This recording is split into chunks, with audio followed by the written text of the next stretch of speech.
live. Law Nation Sports, one way or another, baby. The name is Law Nation. Without hesitations nor deviations to the matter, be sure to hit that like, share this content. Let friends, neighbors know where to go when it's time to tune in to New Parsons, baby. Come on. Mama said there'll be days just like this. Read it, run from it, destiny arrives all the same. Don't you know? And now it's here.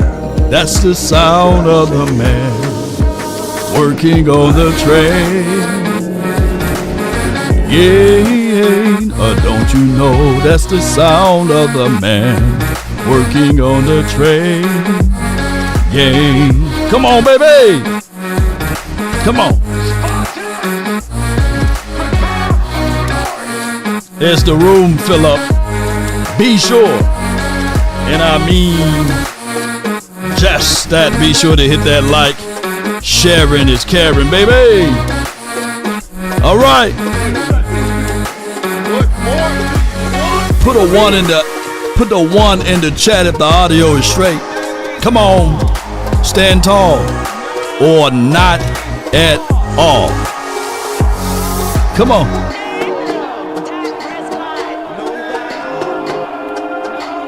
Five, 4, 3, 2,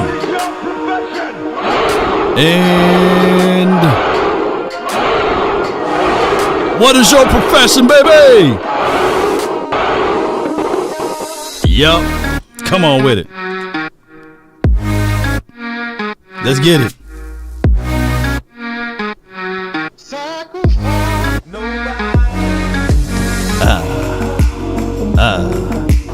Let's get it. Are you not entertained?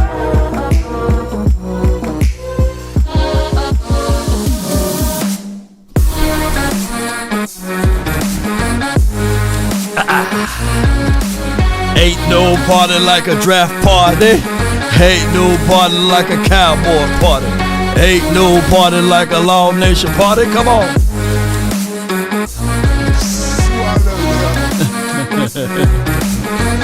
Riggs. Riggery. Come on with it.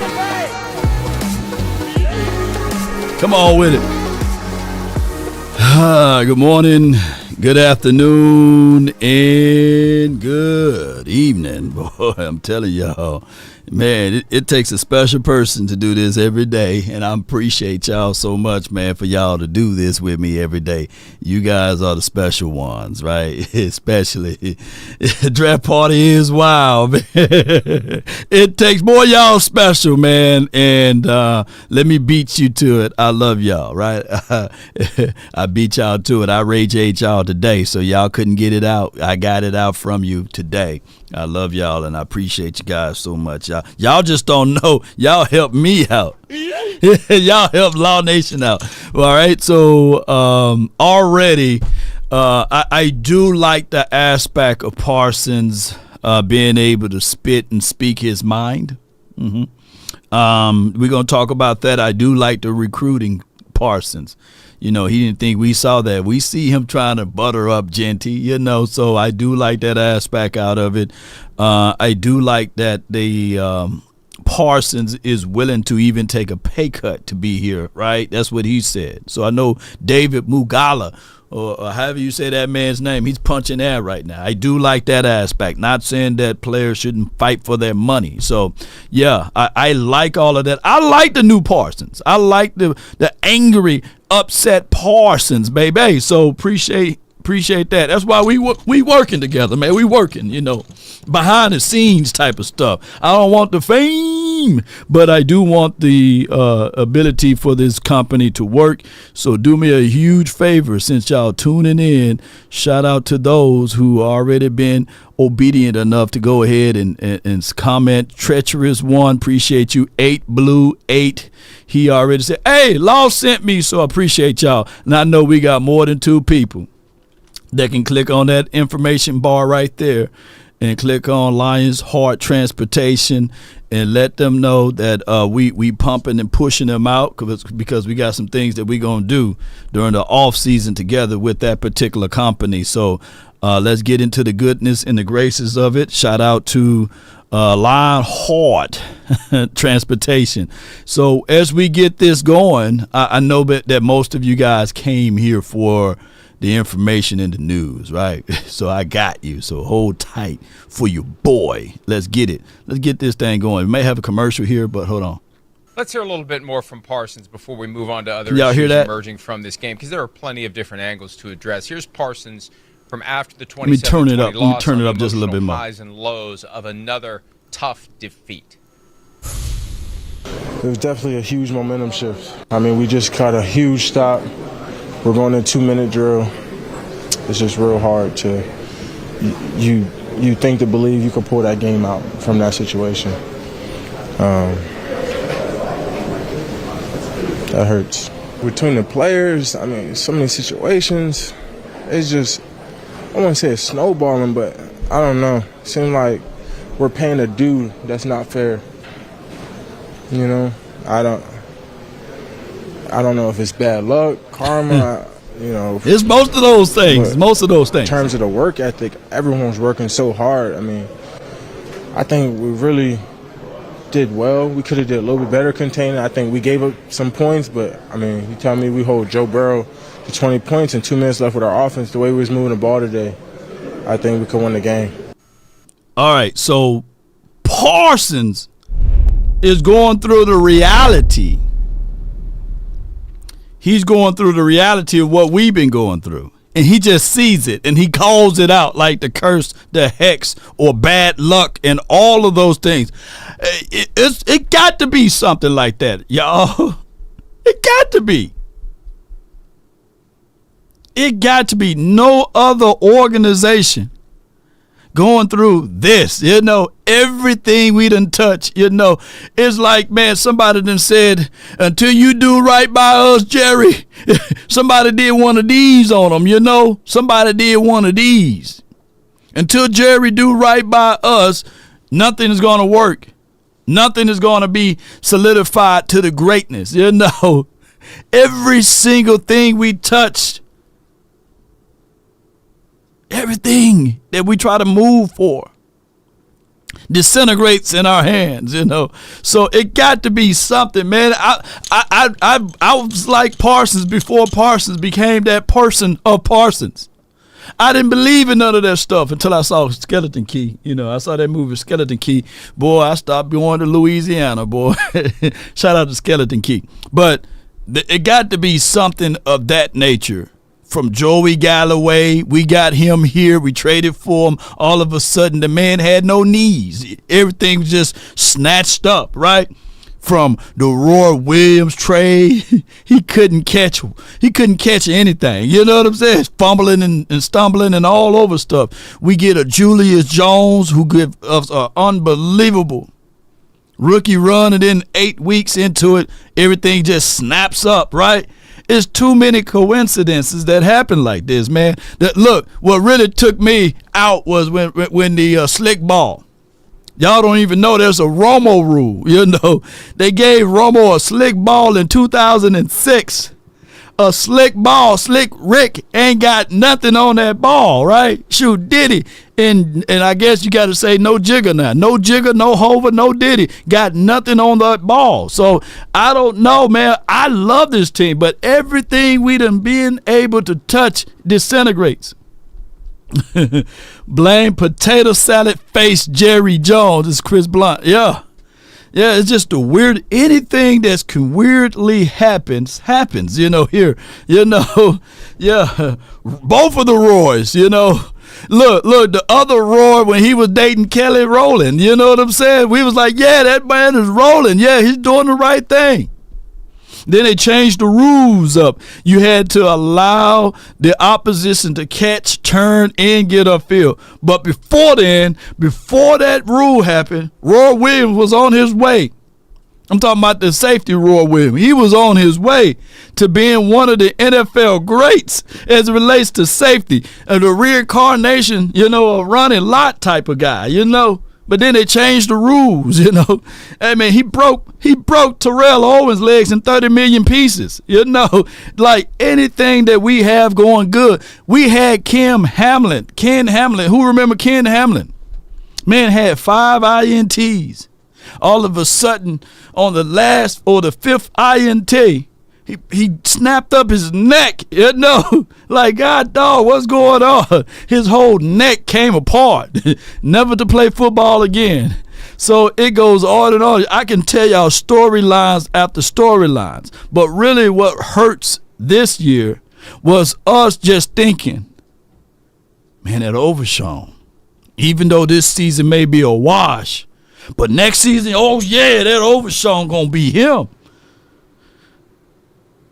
And then all of a sudden, he snaps up not just an ACL. Didn't give him mercy on that. Didn't give him grace on that.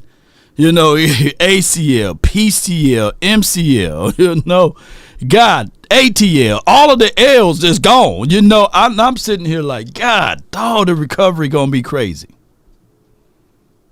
The recovery is going to be crazy, y'all. So, yeah, Roy Williams was hard hitter and the horse collar rule was after him. Yeah, shoot. Yeah. All the CLs, man, shoot. TLC, just put them in there too. Don't go chasing waterfalls. But the whole thing is with this Micah Parsons is I do like the new approach. I do like, even though he's still going to be podcasting, but I think that he sees that this particular situation, that these people are against him, you know. And I'm talking about the NFL, the opposing teams as well.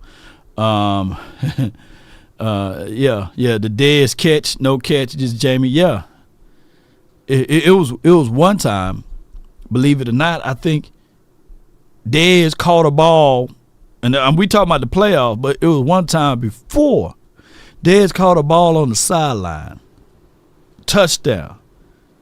But I think his pinky, something as small as his pinky was out of bounds, and they had to overturn it. You know, so we get caught up with all of the craziest things ever, man.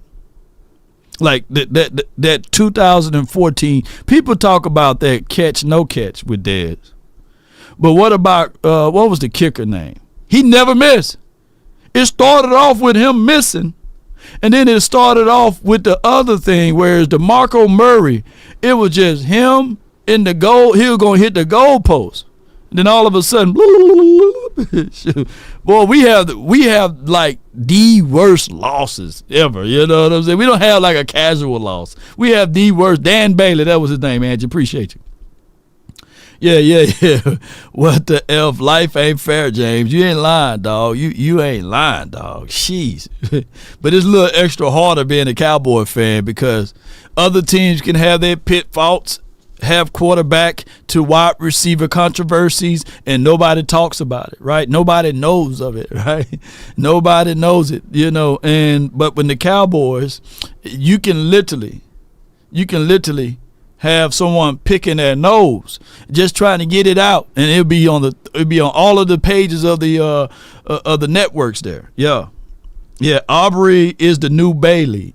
Facts to that degree. Lord, this team is not cursed. It's just stuck with Jerry. This is for my guy Willie T. Yeah. Until Jerry see the dirt or taste dirt, that could be a situation. And I'm not wishing any dirt on Jerry, right? You know, he might outlive us all with that reptilian blood. Yeah, it felt like they were going to win a game. Their defense was playing well. Cooper Rush has done well for the second time in extended opportunities when there's a Dak Prescott injury. This is a guy, when he became an unrestricted free agent a couple of years ago, I thought somebody would come pluck him away from the Cowboys, and it just didn't happen. And I wonder if it'll happen the next time he's available, because he has shown he can come in, he can settle an offense, he can distribute the football. He wasn't the problem last night. It wasn't, oh my God, how are the Cowboys in this? Cooper Rush is horrible. Cooper Rush runs the offense, and it worked last night. And it was a back-and-forth, exciting game that felt like the Cowboys were going to win it. I want to go back to something you said, and you were right. There was a lot of consternation about the upcoming high-profile Cowboys games. We got a Sunday night game, Week 16, Cowboys and the Buccaneers. There's a late afternoon, Week 17, Cowboys-Eagles game that looks like maybe it gets swapped out for Vikings-Packers on Fox. But I think back to Thanksgiving, and I think back to that ridiculous number that Cowboys-Giants generated. And that win kind of put some air back in the balloon for the Cowboys, and I have a feeling last night's number will be solid, especially when you consider. No doubt, last night numbers are solid. One of the better watched games of all. Here's what I'm going to say, and we don't have to get back to that because I don't want to miss the point here with the Parsons thing. We're going to get a lot of attention whether we like it or not. My other topic of a conversation is there's been a lot of people that's in the middle of the Mike McCarthy thing. I'm saying this, I'm going to keep the record straight. If you are team Mike McCarthy, put MM in the chat to bring him back. If you don't want Mike McCarthy back here anymore, put in MM so we can keep that streak going. Here's my thoughts with Mike McCarthy. Regardless of whether or not you have talent or not, the construct of the way he assembled the plays will still be the same. They will absolutely be the same. Now, we did some brainstorming last night. Shout out to D Final Word. Shout out to Boss Cowboys Sports. Shout out to the OC. I think we did a great conversational piece of who we would like to bring in. So it could be more of the same. But there was some news earlier today that the information out there for the nation was to bring in or to bring about this guy by the name of Mike Vrabel. I get a lot of people who try to lament the fact that, Law, you must be a casual fan. But I'm trying to find ways to help this team. And my stance and my statement was Cowboys owner Jerry Jones and son are too weak to handle this coach. Now, weak can be physical. Weak could be spiritually. Weak could also be mentally. I'm not saying physically that these guys are weak, but they are old. But they are weak from the mindset. They are weak from the mindset to have Vrabel. I heard a lot of people in the comments under this said, well, Law, what have Vrabel won? Don't you know how terrible the Titans are? Don't you know how poor of a franchise and an organization the Titans were before Vrabel got there? And when he was there, he took them to the playoffs. What was the guy's name? Tanner? What was his name? I can't even remember the quarterback there. I will tell you this. What are the Titans doing now? Since he's been gone, what are they doing now? They can't find a win, right? But it was reported that the general manager there and the owner there, Ryan Tannehill, yeah, Jamie, appreciate you. Yeah. So he had to try to win with Ryan Tannehill, you know. Vabro, this is for my guy Willie T. Vabro is not a good coach. He's just an average coach.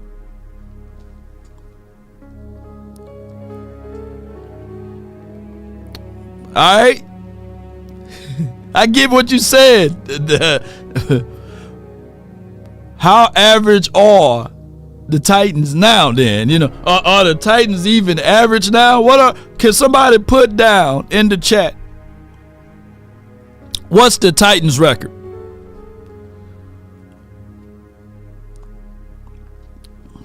But this is what the general manager, and I'm paraphrasing, and the owner there, they said that they felt uncomfortable with Vrabel, believe it or not, because of his size. Yeah. They said they felt not comfortable because of his size, his demeanor. So they will crumble in meetings. He's a big boy. He just don't look like it in the picture, but he's a big boy. So when he says something, they was like, "Hey, I don't know if he's arguing or yelling at me, but we scared of him, you know."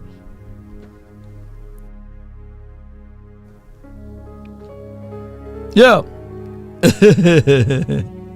Yeah, they said they were scared of his size, Mr. Big, Mr. Big. They call him Mr. Big. They call him Mr. Big because of his size. They were scared of him. Look it up. Do your research, y'all.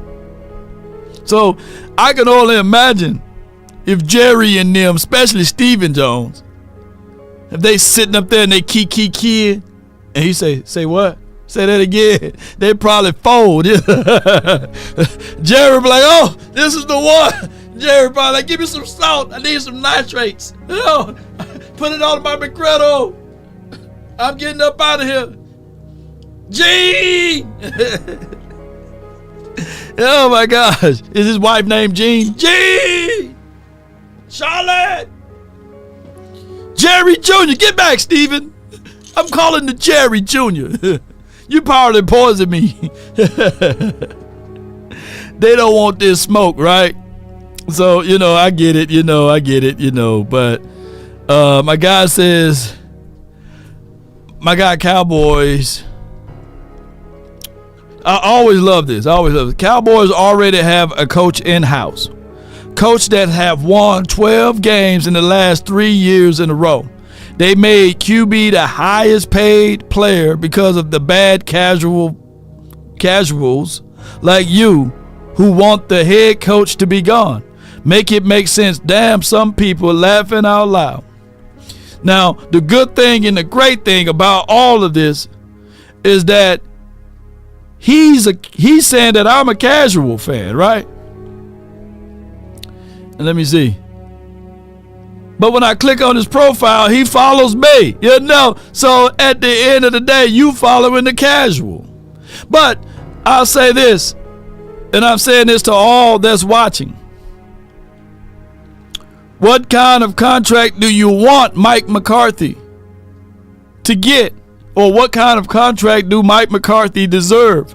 I'm asking as a casual Cowboy fan. Casually speaking, what kind of contract do y'all want from Mike McCarthy? What kind of deal do y'all want from Mike McCarthy? Because at the end of the day, what do you want from Mike McCarthy? You want more of the same? Pass. What my guy? You want more of that? And I'm not saying we can make literally the same argument for Jason Garrett. We can literally, regardless of 12-5, I get all of that. But the results are how many postseason games do you win with him? And in the last 10 years, if you add the two, we only got two. One from Mike McCarthy, I believe, and one from Jason Garrett. How many losing seasons did Jason Garrett have? Can somebody contextualize that for your boy, Law Nation? How many losing seasons did Jason Garrett have?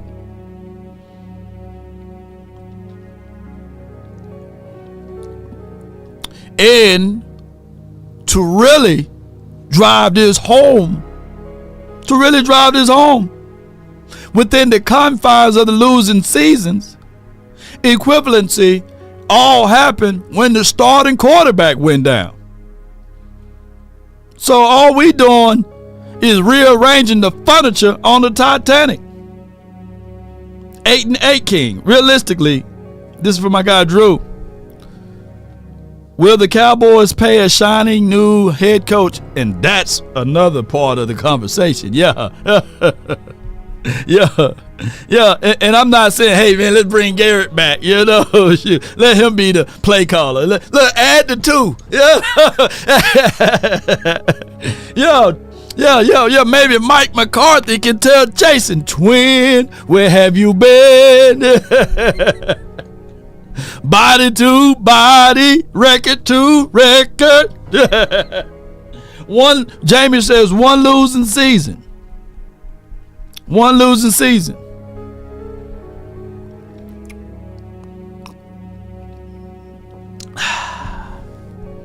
That's crazy work, huh? One losing season in 2015. And if you're a casual, right? Let's say call me. If you're a casual fan, you would say, well, hey, it's not his fault. His starting quarterback went down. Hey, Jerry Jones didn't wheel and deal in the free agency, right? We can go back to back, you know, and say the same thing, you know. What's your point?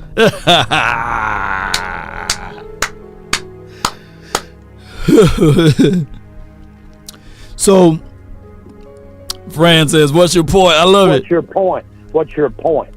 Okay, so what?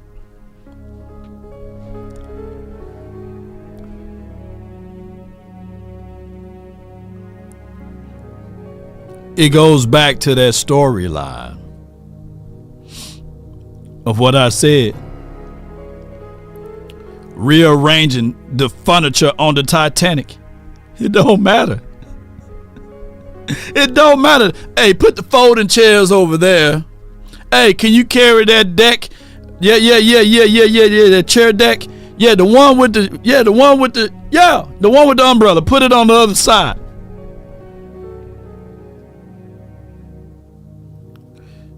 This team lost games similar in the same fashion with Jason Garrett, without Jason Garrett, with Mike McCarthy, without Mike McCarthy. The name of the thing is the consistency with Jerry and them. What we got to do is change the overall culture of this thing. We got to be more disciplined.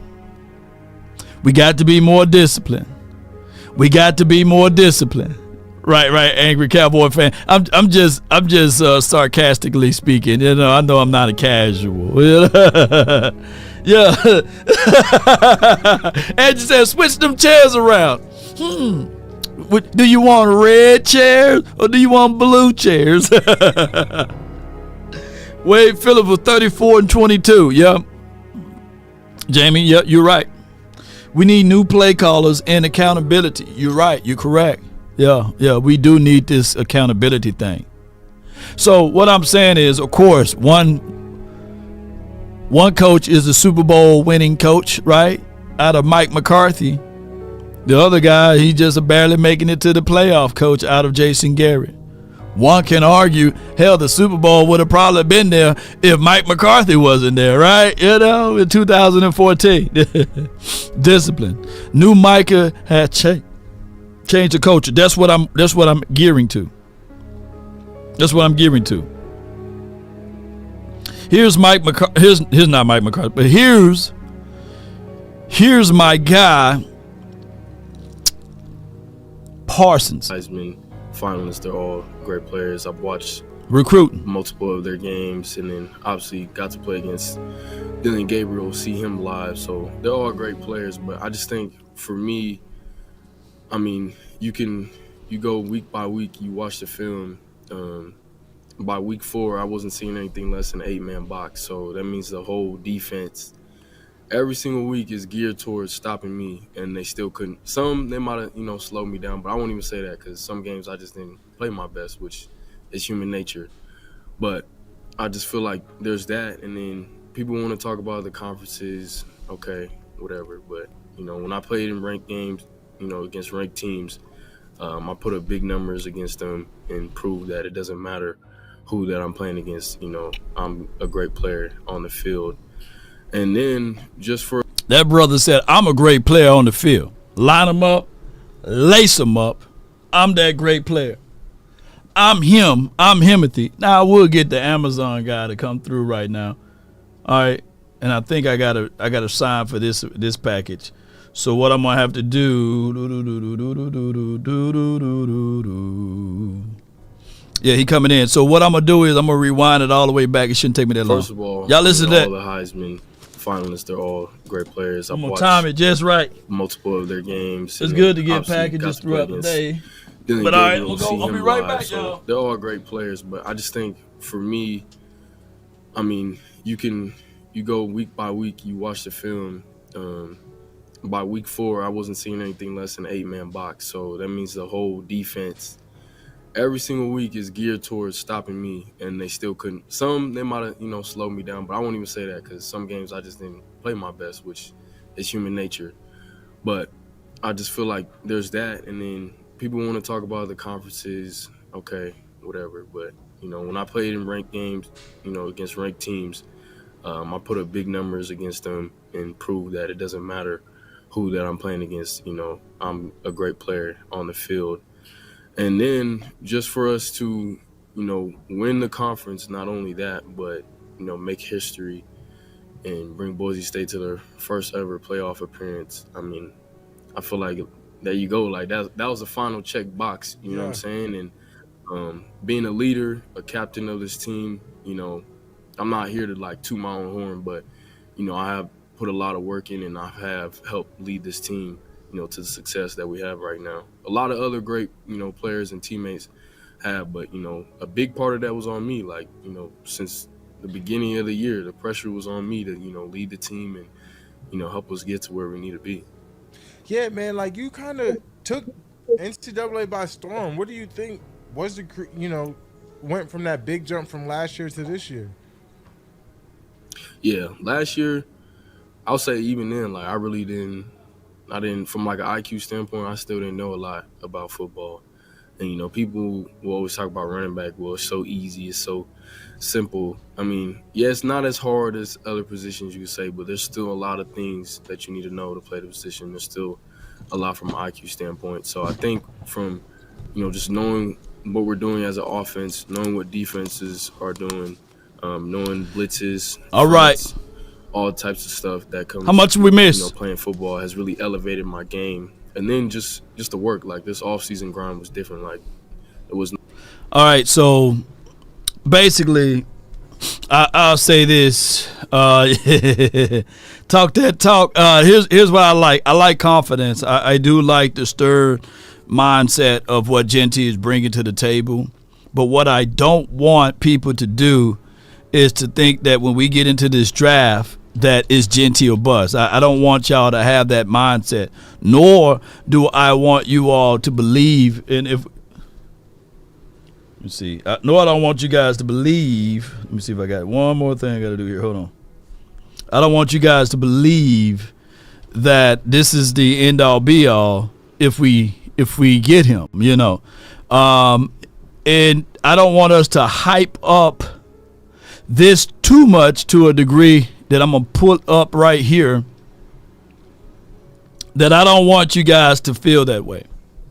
That Rico Dido versus Jahmyr Gibbs since week 11.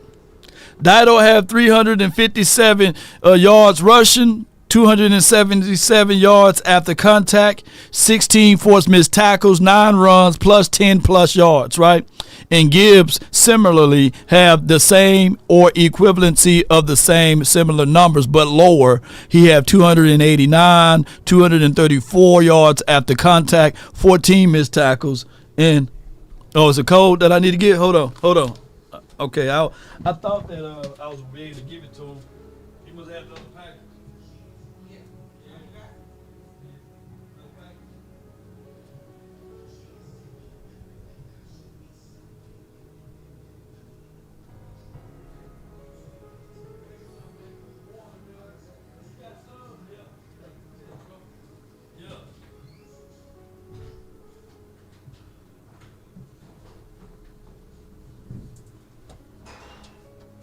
Yo, so I'm back, man. I'm back. I got this little package right here, y'all. Yo, it came in.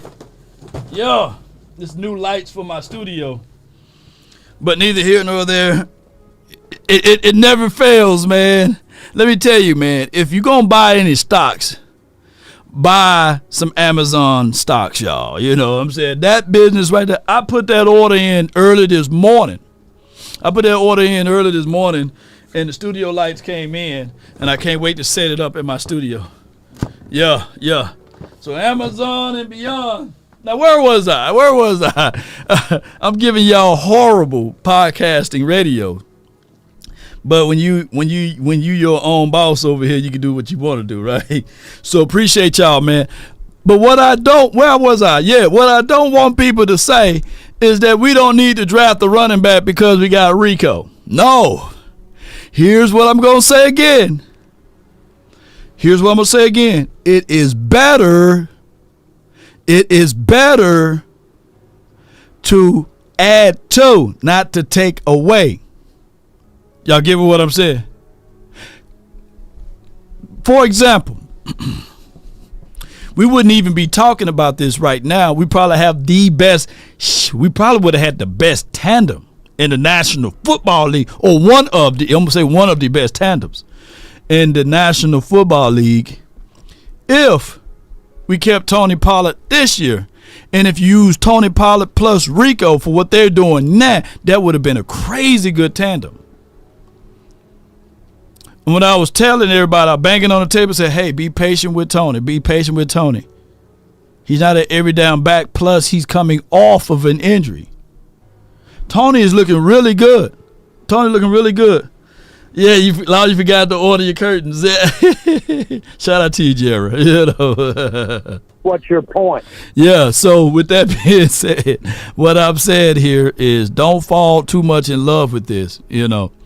But shout out to my guy, Brandon Laurie. He is a really, really rich and good follower to follow here on the X app or the Sky Blue app, however app you want to use.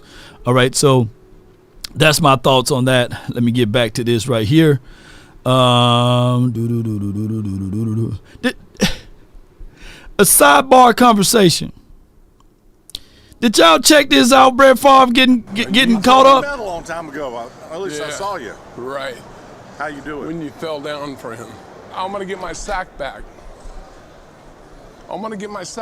Dude. You probably would hurt me. Well, I don't care. You hurt me. You hear me? Yeah, I hear you. You really hurt me. You hurt me, Brett. We gotta get back to this, Brett. I'm sorry. ESPN 30 for 30. Anybody will tell you Brett Favre took a dive.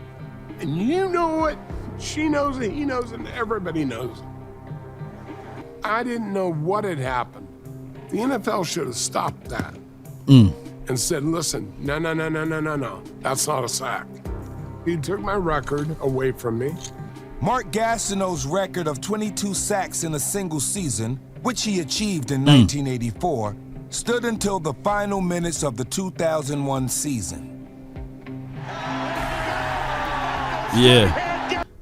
I think Favre was going to get hit or sacked regardless of the situation. I think he would get sacked at all. Did y'all saw that my guy, my Mississippi guy, Brett Favre, you know what I'm saying? Shout out to him. Even though, he took money from the state and everything and he ain't in jail or nowhere. But I would say this, though. Parsons got every ability to break Strahan's record. Yeah, you forgot to order the OC golden handcuff, brother. Nah, I ain't gonna order no golden handcuffs. No way. But this guy, man, he's in shambles, man. And what I'm saying is basically Strahan is going to be the same way once this new Parsons break this record. I think Parsons, and I said it first, I think he's going to break the record. My brain, okay, is not the same. And I'm so happy that, Oh, Roger boy, Goodell, breaking down. just like that. Oh, I was just like thinking, I gotta remember Roger Goodell. That's not right. Yeah. It's not right, and I haven't been that way all my life, I haven't been that way. I wasn't the smartest little, cookie in school, but you know what? I wasn't that way. My wife, okay, she and I used to go around and do yard work. But you know what? She does everything now for me. You know what? I swear to God.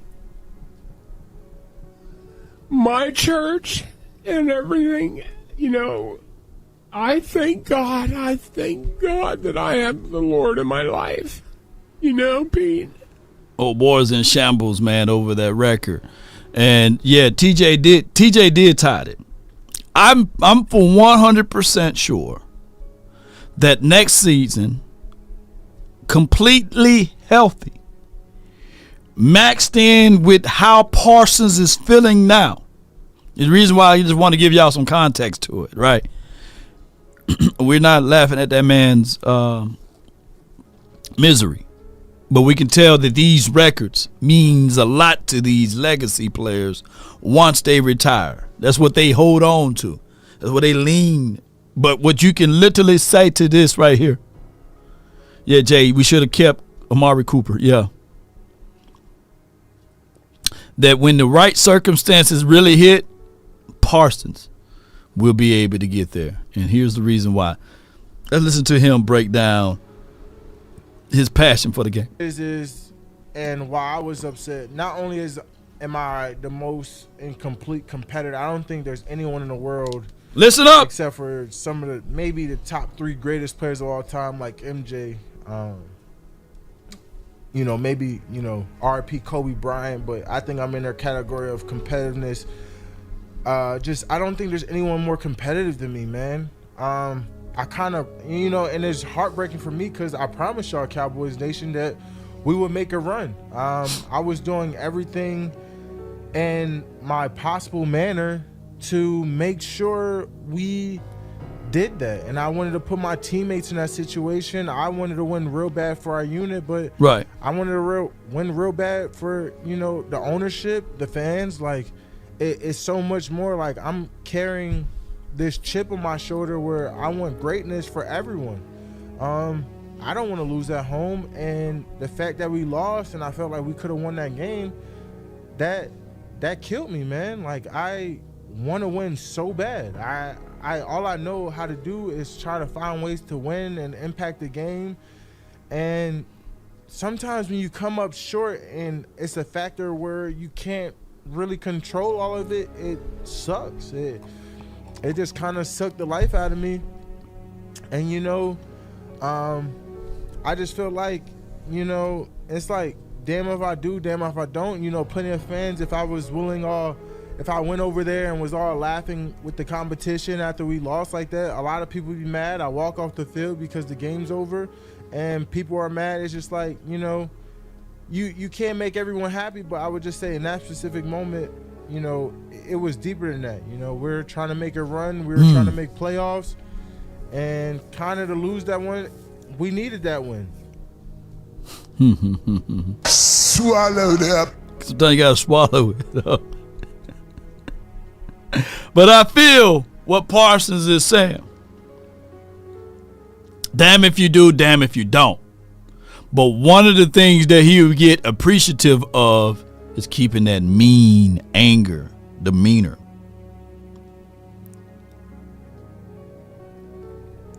He competes after blowouts to get the winners' jerseys. He competes after the blowouts to get the winner's jersey.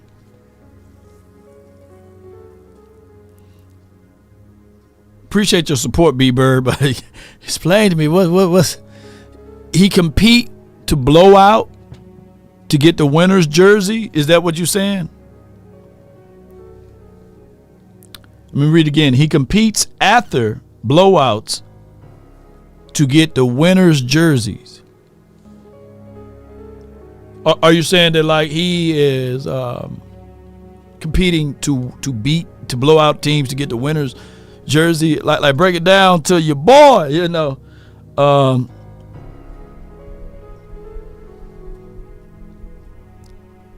What that mean? Yeah. Yeah. But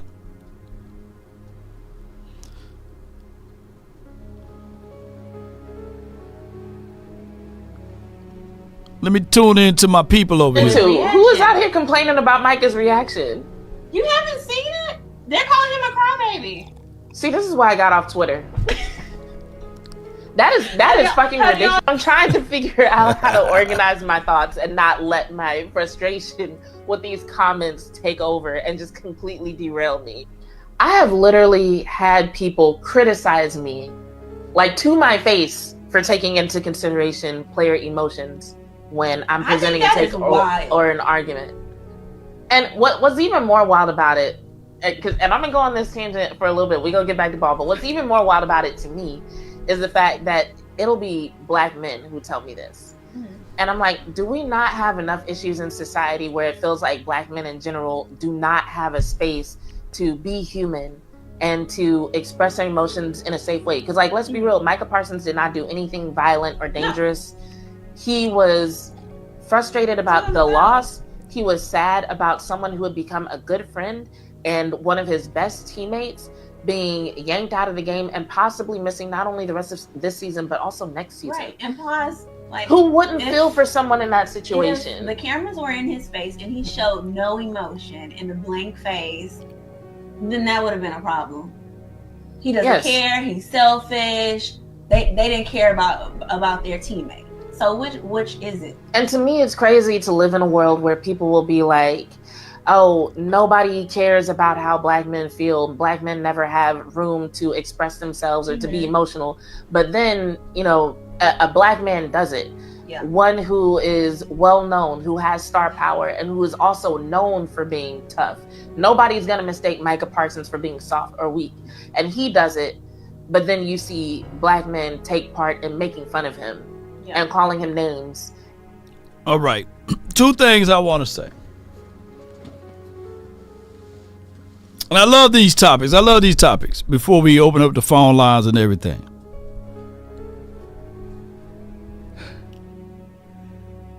Brothers gonna talk about each other.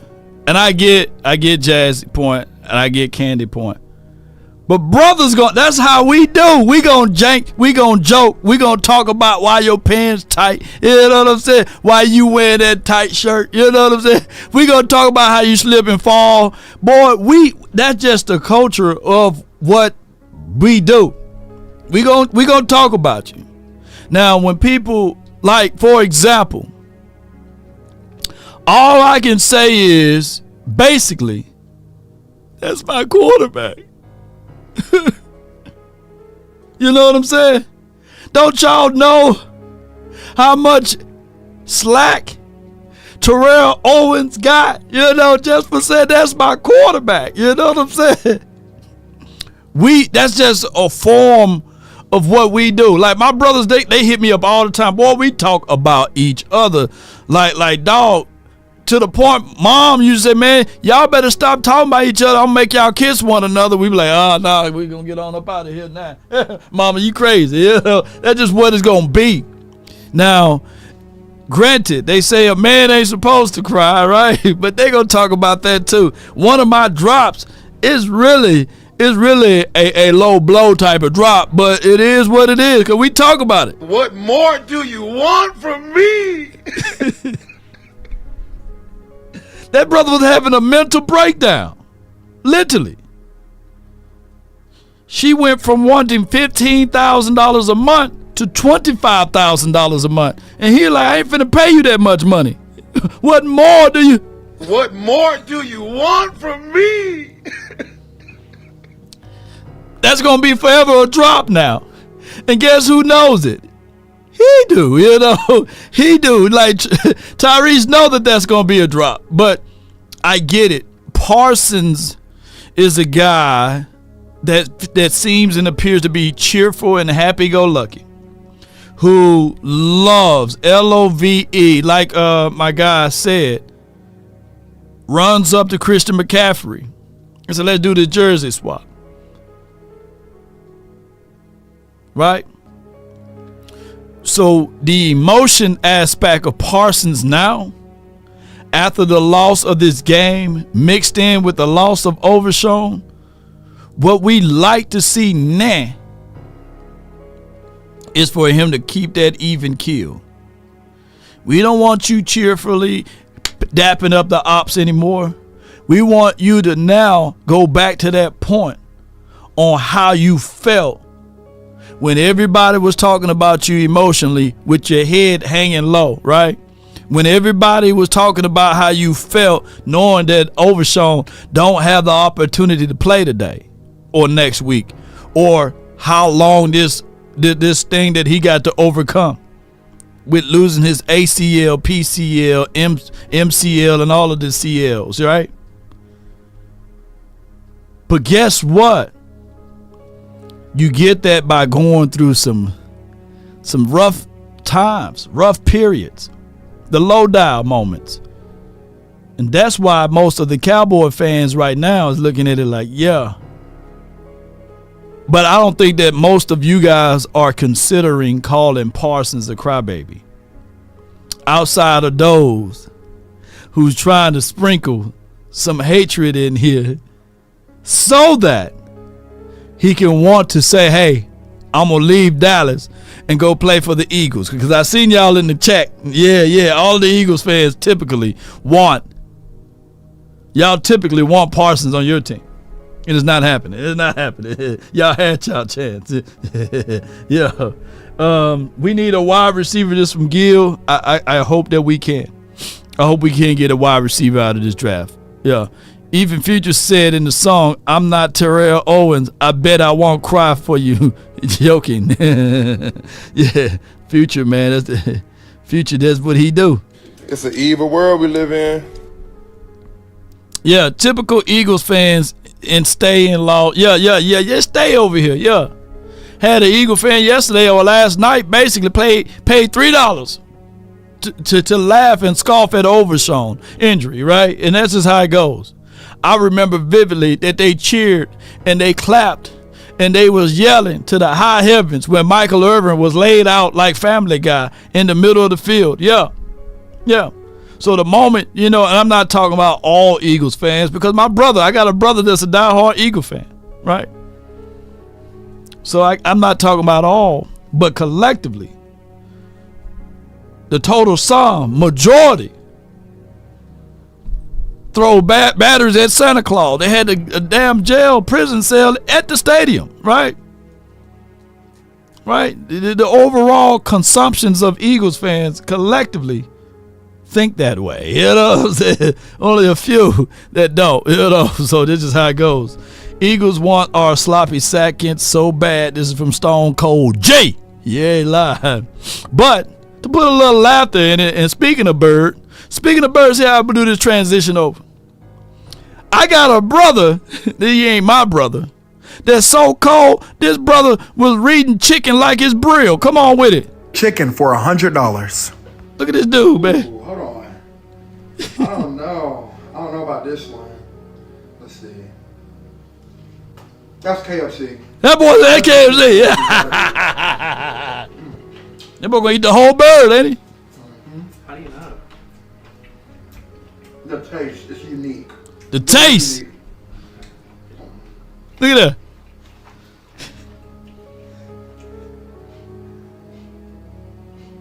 That's Publix chicken. Nope. From the smell? From the smell, that boy good right there, boy. That's Publix, 100%. He's a chicken connoisseur.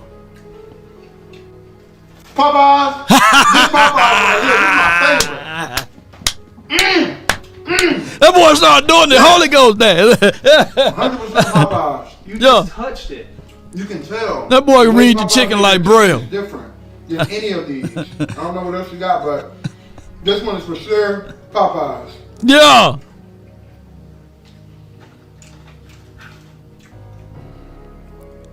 That's churches. That's churches. Look. Yeah, that's churches right there. Look at this. You see the cracks in between the chicken? I can feel it. They have a bigger crack in it than any of the rest of them. You can tell that this is churches right here. Man, this brother. Damn. This brother done just touched the chicken. Oh, that's churches, man. That boy got some special powers, man. Chicken Express. Jerry, I don't know if you know about that bird, boy. I don't know if you know about that yard bird.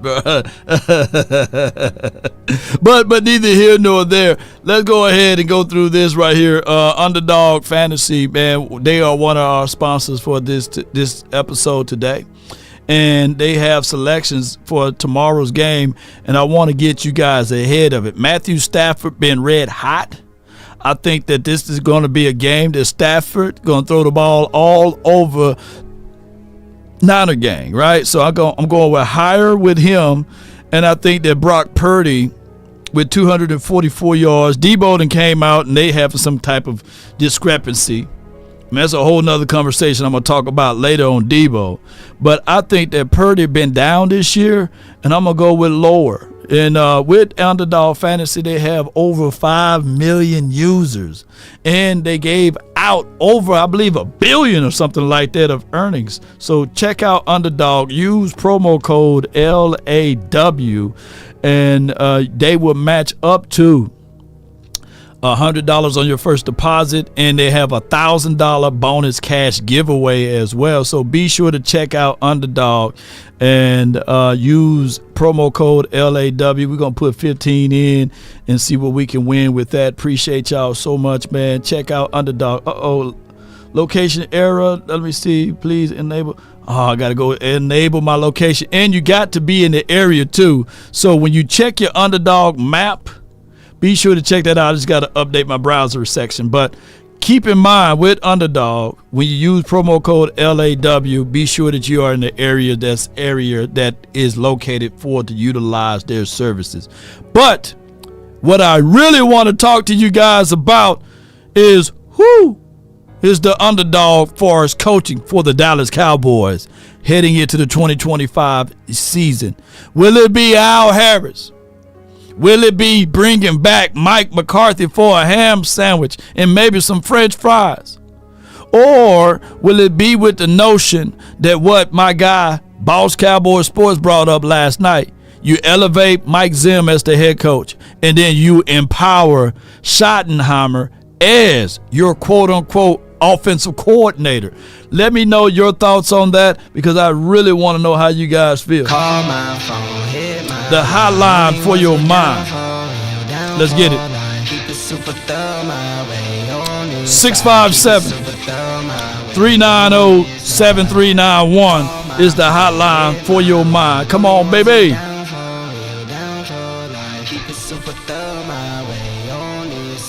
Facebook having a little issue, Rodney, but shout out to Rodney Smith from the 469. We had to hit him the other day with this.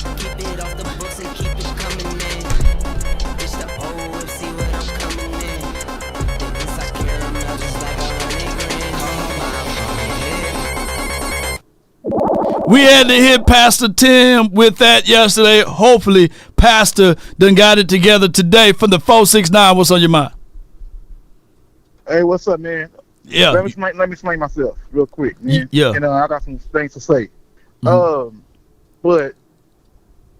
when I live at, and I live in the area, like connection is like it's kind of like, you know what I'm saying, weird. It's like a, you know, when you way out here in the country, yeah, the connection is not that good.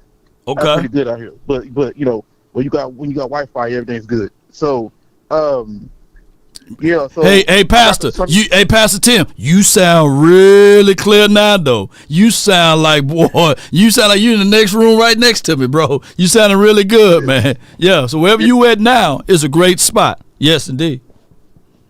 Yeah, and I'll make sure I stay in the spot when I do call you. You know, again. Okay. Yeah. So I appreciate you for having you on your show, and but I got some things to say. Okay. Because I heard some words about me yesterday on your show about Brandon. Brandon said some things about me on your show. Brandon. So when you take another man, then when you take another man, some people can defend themselves. But when you take me, then I'm gonna defend myself. Okay. I'm gonna come and show myself and put some boxing gloves on. Oh wow. And go swear and swear with a man. You know what I'm saying? Because a real man don't talk about a man behind his back. You never do that. You never mess with a dog. Right. Never. Come on with it. But what I'm saying is, you know, some dudes is 65 like him, like Brandon. Brandon is like his voice, the way he sounds, his voice is like he got a soft voice. He got one of them quiet singing voices. Okay. You know, like a female. Okay. So he not a man. Okay. He a punk. He a 65 man. Okay. You know, he's soft. He just like bacon. When you fry it, everything. When you get harder and harder, when you fry it longer, it gets harder and harder, and everything crumbles. He just like bread, softer than bread. So this man ain't nothing compared to me. He won't last even 1 minute with me. Okay. Right now. So what I'm saying is, you better be careful. I'm not gonna go all in on you. Right. But I'm telling you right now, you better be careful what you talk about me. Yeah. You talk about me, you just talk about yourself. Come on with it. What you saying, and I seen you sound like a Slurpee yourself. Wow. Dumbass. Sound like a Slurpee yourself, dumbass. So okay. So let me talk about something else. Okay. So let me. Okay. I'm done with him. He not even waste my time, man. I ain't even trying to waste my time with him, man. But what I will say is, I really am proud of my Cowboys. Right. And I really have passion. See, but the way I explain myself for my Cowboys, the way I defend my Cowboys, a lot of people ain't gonna like it. A lot of people don't like when I defend my Cowboys. When I praise them. Come on with it. Encourage people on. And when I encourage people on, some people don't like that. Some people got a problem with that. It's like in the world, you gonna have somebody don't like you. If somebody got a problem with you, then you should come to that man face to face. Cause you don't got nothing to say, then don't say nothing else. Leave the show. Don't fucking call. If you got some bullshit to say, don't say nothing.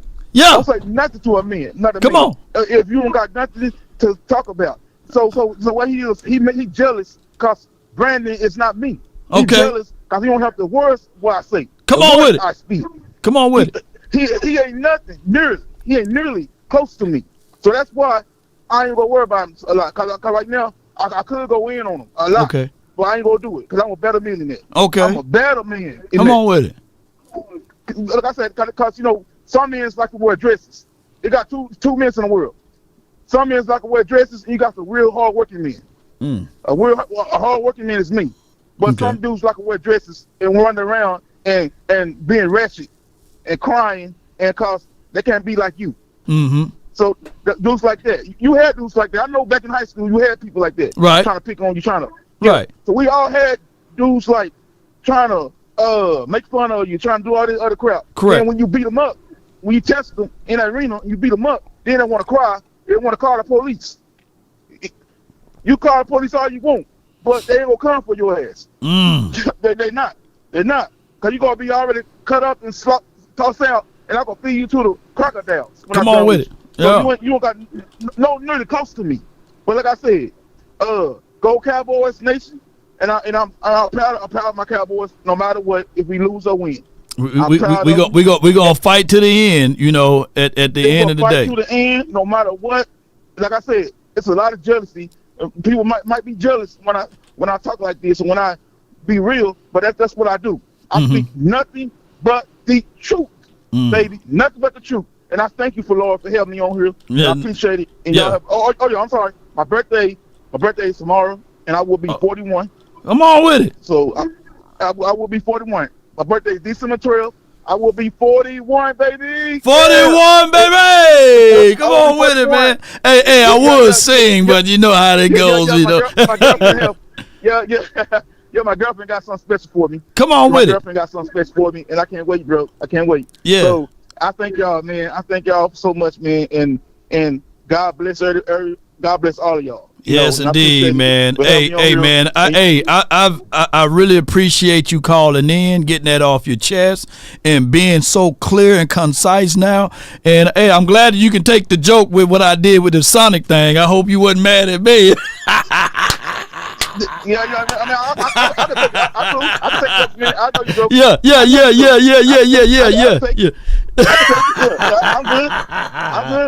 But when I joke, if I can take it, when I joke, you can take it. Yeah. Woo! But hey, all right, brother. You have a blessed day. Have a blessed. Appreciate you, Pastor Tim, man. You know you got that name. You got that name. Yeah. How about them Cowboys? Yes, indeed. And look up Exodus 14:14. Okay, look that up for me tonight. Exodus 14:14. Appreciate you, bro. Thank you. Thank you. Good call from my guy Tim, man. Pastor Tim, man. You know, yeah. Try Jesus, but don't try me, cause I got hands. That's all I can think about the whole time. You know. He said, try Jesus, don't try me. Yeah, because I got hands, man. Man, Brandon out here catching all type of strays, man. Like man, Brandon, dog, you know, public enemy number one, you know, Brandon, man, dog, it ain't safe for Brandon out here in these streets, man. He can't go to the East Coast, nor he can't go where my guy is. But neither here nor there, man. Boy, Pastor said he got them hands, boy. He'll baptize you in the mighty hand. In the mighty name of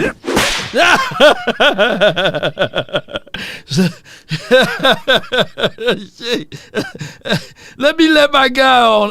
I got 100 grand. I got B Bird from the 409, but 100 grand. You're live on the Nation 100. Oh my God!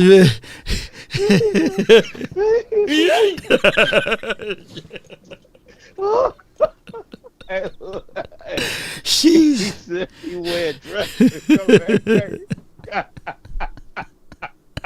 He said his voice sound like a girl.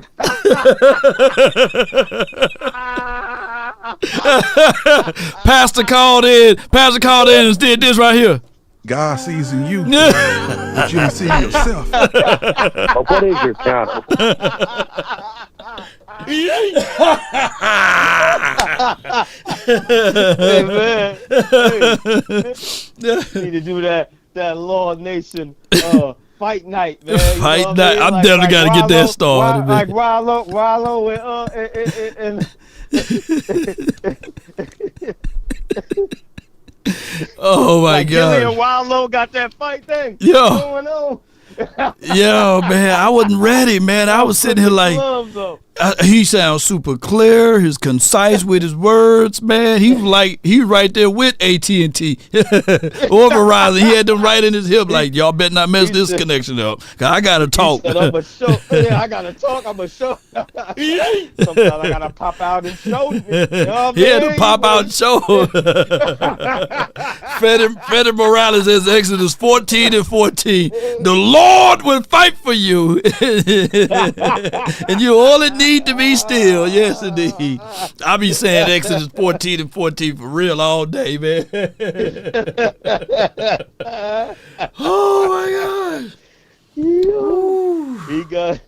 I don't know, man. Look, man, that's what you do, man. Man, that's what you gotta do, man. Public enemy number one, man. Hey, he ain't mine. We good though. We good. I ain't got no problem. I don't want no problem. Hey, we good. We good. You know what I'm saying? I don't want got nothing. Hey, it's too much Rico's. Too much Rico. hey, that's what I said. David said, "Peace be still." He done pull out that 45. You know, my phone make sure all your kids won't grow. You know what I'm saying? He been business. He went straight to it. He went no time. He said, "Look, I got." But happy birthday to him tomorrow, though. Man, I hope he called in tomorrow, man. We gonna do something to him, man. But what you got for the show today, bro? Yeah, me all the way off. Oh, wasn't ready for that. I wasn't ready, man. Yeah. But you talking about promoting? What about the linebackers coach, man? Ain't he the assistant coach or something like that? Then wouldn't that be a slight to him? Scott McCurley? No. The linebackers coach. I can't think of his name because I said the assistant head coach. Oh, Al Harris. Yeah. I wanted to be genuine, though. I don't want no Jim Caldwell stuff, man. I don't want no, we let him off the hook, that type of stuff either. You know what I'm saying? I forgot his name. May he rest in peace. I don't want that. I want absolutely, if somebody's going to bring Al Harris in, I want him to get a fair shake 3 to 4 year contract. I don't want it to be a one-off or, you know what I'm saying, a Lovie Smith type of thing. I don't want that. But do you think if he don't get promoted here, because he can't go no higher? So another team might say, "Hey, become our defensive coach." For Al Harris? We've been Al Harris, because he can't get no higher. Yeah. I think it was a good move by the Cowboys. Head coach, he can't even be a defensive coordinator for here. That would be a step down because you're the assistant head coach. I need to figure out what the pay is, of what Al Harris is getting, opposed to being a DC. Because if Al Harris is the assistant head coach, that was a very unique move, though. I don't know. That's what I'm trying. That's a very unique move by the Joneses, because I believe in order for them to get a draft pick, he had to be in a position as a position of a coach, a head coach. I think in order for that draft pick thing to work, he had to be a DC or OC or a position of power. He couldn't be like a linebackers coach or a DB coach. You know what? I think that they did that way. You might be right. So nobody might even get him. You can't snatch him, or you can't. Because they get draft picks, yeah.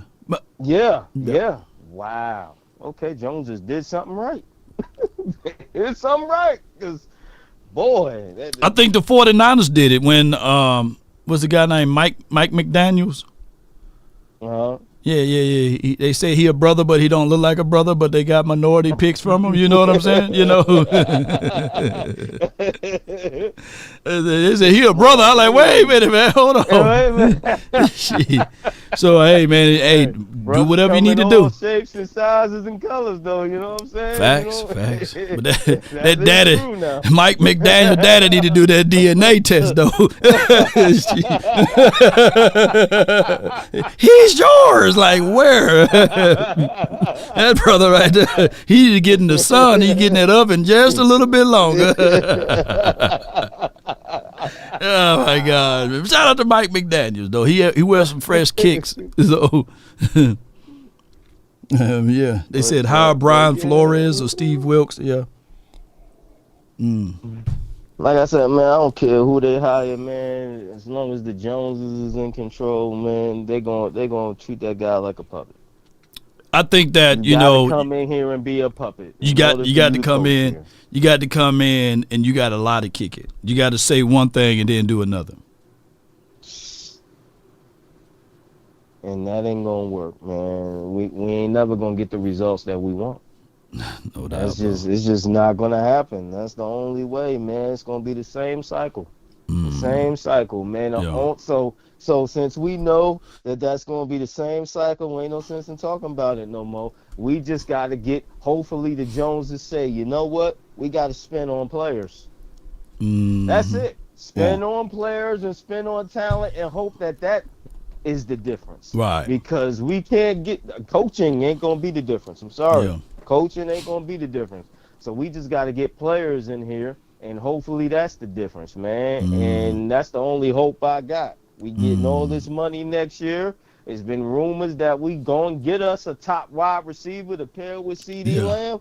That's the only hope I got, man. So the more I look into it, before I let you go, I would love to have the Luther Burden kid or the kid that's tall like Tet to put in between. Talking about the draft. They talking about they gonna pay, man. You know what I mean? So hey, if y'all go, that's the only hope I got, that they come in here and they pay that money. Okay, well we'll see, man. So I want Jamar, but that's $40 million. I don't know. They gonna go that would be crazy as hell. Jamar with CD.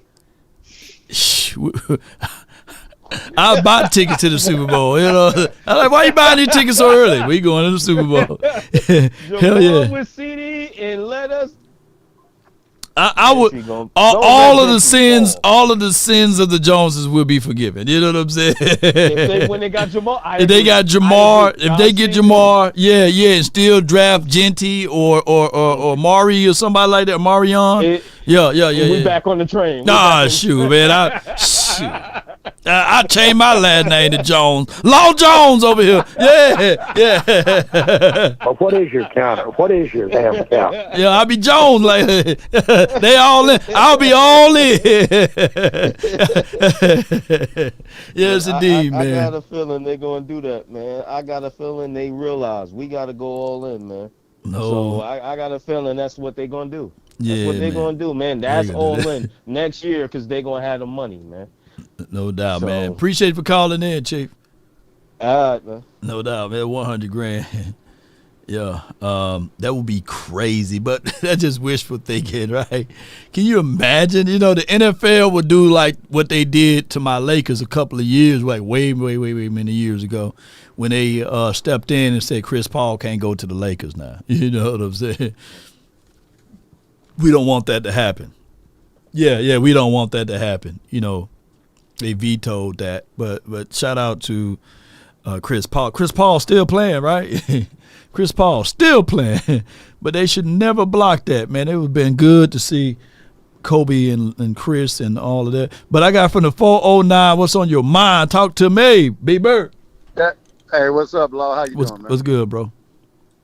Hey, I called to clarify a little bit about that super chat I sent in.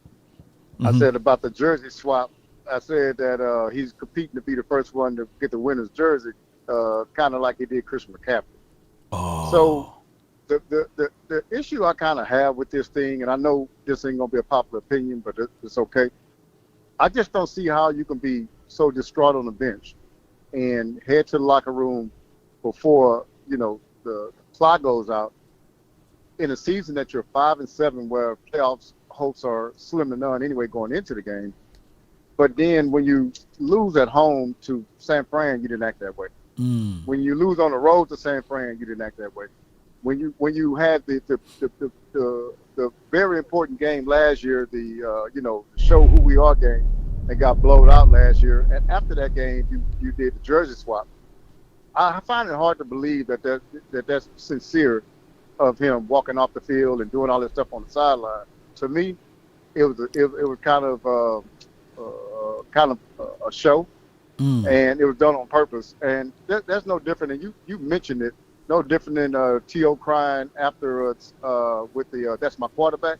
Yeah. T.O. was under a little bit of scrutiny because it had between him and Tony Romo, he had to say some things about Romo on the slide, and it got to the public. It was causing, a little bit of discord inside. So I think T.O. said at the time, hey, how I'm going to change my image? Okay, we lost this game. I'm going to go out there and just like that, like I'm crying for my quarterback. That's going to change everything up. But I think that's the same thing with Micah Parsons, man. I think it's planned already at some point in time. I just don't see how you. Let me ask you this then B Bird. It sounds like you out on Parsons, like you done with him. I'm not out on him. I just think that I would love for our best player to take losing legitimately, like he's taken, like he acted like he took it last game. Because I think that's infectious for the team. When your best player hate to lose and chose that, it infects the players. Now you when you go up and you tell them to do stuff, hey man, we need to do this, we need to do that. It means more because why? This dude hate losing, man. So let me ask you this though. So normally when you see like greats, like good guys that comes into the league or what have you, they get this leadership council together, right? They have somebody that can be a leader or mentor, and then they become the mentee and all of this stuff. So who's the leader of this team, and who did Parsons was able to pull from to be able to get this type of mindset? I don't really think we have that person on the team, but I think you can best be that person, right? You could have been that person. So let me ask you, not to cut you off with that now, and I love this interaction. So is it possible that Parsons is maturing, or he's not? He's not mature. He's going to be the same Parsons for the rest of his career. No, I think he can mature. I think he needs more leadership, and I think he needs to be more accountable. I think a different head coach would make that happen. I think Bill Belichick, I think he's signing on with North Carolina today. But I think that was a guy that had seen it all, been there, brought the postcards back. I thought that he'd be a guy. I'm not saying he's an end-all, be-all, but I thought he'd been a guy that could command the room and say, "No, Parsons, we need to do this," and be because he needs leadership from a coaching position, and he's not getting that right now. And so we got a talent in him. He's an excellent player. But I think that at this point in time, man, we need some leaders on this team, and I would definitely love him to be that. But I think he's kind of more interested right now in being a superstar, being a celebrity, than a leader. That's just my opinion because he has his podcast, and I know other people have podcasts. Right. Micah Parsons' podcast wouldn't be Micah Parsons' podcast if he wasn't Micah Parsons of the Dallas Cowboys. If he's Micah Parsons of the Carolina Panthers, it wouldn't hit the same. So, but the thing is, I think he puts a lot more emphasis not more emphasis, but he does put emphasis in those things. And he's cognizant of public perception, right? He's cognizant of those things. That's why somebody said, well, if I go sign jerseys, they mad, or if I walk off the field, they mad. It's an in between, right? It's in between. It's a mature thing. Like, we lost this game. Hey, you can go shake hands, get out of here. Let's go see what we can do to get better, man. I mean, all those kind of theatrics, we don't need neither one, to be totally honest with you. I just don't want my best player after a 32-point loss, man, running down Christian McCaffrey to get a jersey. If that's the most important thing right now, how's your mind on something of a jersey swap during this time after a loss of a game that's going to show who you were? Now, to be fair to Parsons, did that happen in 2022, right? 2023. Wasn't that last year? It happened in 2022, I believe, when he did the jersey swap.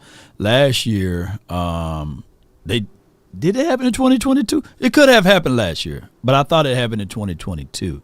But to be fair to all of this, I think that overall, like you said, the culture, it starts from above, right? And when you enable these kids to run free, and you get these type of things, but I think that to be fair to all of this, I think the old saying, when a tree is young, you can still bend it. Yeah. I think that Parsons is still bendable, and I think that he can still have a way, whereas we get this guy to come in. I think Zim is slowly doing it right now, but I think that if you get a more louder voice in the locker room from a leadership perspective for coaching, maybe we would see less of what Parsons is doing and more. Because I absolutely love the fact that he was frustrated and he's showing these emotions versus being happy, cheerful, and go lucky. I would take this every day. Mm-hmm. And to be honest with you, if I'm dead wrong on this, that's great, because what I'm saying is that was natural emotion instead of something that was planned. But I just think about if he was drafted by the Pittsburgh Steelers and in that with that head coach and in that locker room, what kind of mindset he would have. You see what I'm saying? And that's why we talk about culture a lot, and we talk about it a lot. A lot of people don't like to listen to it, but it's a huge thing, man. It's not X's and O's or anything like that. But when you start looking at the Pittsburghs, their roster isn't great. But those guys, their culture is, though, right? You start looking at what Harbaugh is doing down there for the Chargers. Their roster is pretty much the same as last year, minus a lot of wide receivers. But those guys are winning. Culture, a good culture, going to get you 2 or 3 victories a year, man. So the audience now is asking you, explain the CD Lamb deal then, since he was keying it with Jamar Chase. Yeah. After the game the other day? Yeah. They swapped jerseys, smiled, adapted up. That's what you're supposed to do after you 5-7 and go to 5-8. Like what are we doing here? Like this game, what I'm trying to say is Micah Parsons swapped jerseys when we got blew out in a year that we needed to show ourselves against San Francisco. Okay. If you're gonna swap jerseys, do it when you're 5-7 or 5-8. Oh. You ain't playing for nothing anyway. Okay. I mean, that's the facts. This year is over with, man. I mean, that's no different than they asking me that, and I'm not seeing it because I'm on the phone. But right. They asking me that's no different than, man, well, they swapped jerseys in the preseason. This is a preseason we in right now. We're out the playoffs. Yeah, go swap jerseys. I mean, this what I'm saying is that those two things don't compare to me, because CD is not a leader. He's just a good football player. Micah Parsons wants to be the leader. Yeah, but both of them during the offseason, they both said that they wanted to be leaders, right? Lamb said it, and Parsons both said it. CD is you just have good players, right? Right. That's what CD is. He's a good player. He's not a leader. T.O. was a good player. He was never going to be a leader. I mean, you got guys that are Amari Cooper is a good player. He's not a leader. Just because you're good don't mean you're a leader. But with Parsons is good and can be that, and wants to be that, and wants to be the voice. He's out there speaking out in front of everybody, right? He wants to be the leader. He said that. Okay. CD has to say that. But CD is not a leader. Everybody knows that. And your quarterback is most times your leader of your offense. CD is not a leader. And that's just my opinion, man. I could be wrong with that. Hey, man. Hey, I appreciate you, man. Thank you for calling in, B-Bird. All right, brother. Good call from him.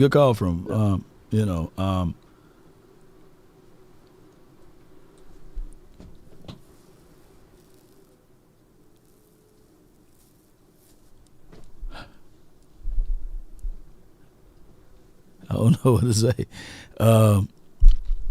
Well, and I appreciate B-Bird. I value his opinion, especially his wisdom and knowledge of the game and these sorts of things, especially with the cap and franchise of what the Joneses family need to correct as far as culture.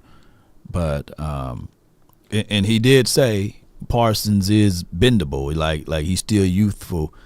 I think that the way Parsons was looking at it, that this game was a playoff game. That's how he looked at this game. You win, you still have a chance. But by us ultimately losing, it felt as if though it was a playoff loss, and especially knowing that we were underhand. And that's why he emotionally stormed off, and he was feeling as if though he was in pain of overshown, knowing how much of a spark he was for this locker room, knowing how much of a commitment that he put towards, the game in preparation, preparing himself. So yeah, I get it. Frustrations is a part of it, right? You know, frustration is a part of it. You know, and I'm gonna tie this in biblically. You know, biblically speaking, short story, ain't gonna go along with it. You know, Jesus was away on a journey, and they wanted him to come to see Lazarus before he passed away, right? And Lazarus was sick, and he caught news that he died, right? And the people knew that, you know, in that particular culture, that it takes 3 days, right? But he was late, and the people was upset and angry. They was mad. They was like, where were you? And he felt the countenance on the people's face. Like, it felt as if though he let them down, right?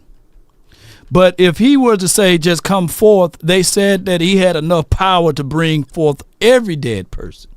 He had to speak, Lazarus come forth, right? So sometimes we can look at an emotional situation and not understand the total sum.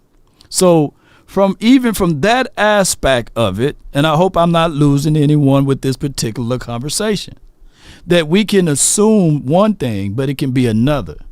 Because we can look at someone and say, man, they're grieving, or they mourning the loss of someone, but not knowing that I have the power to change it all just like that.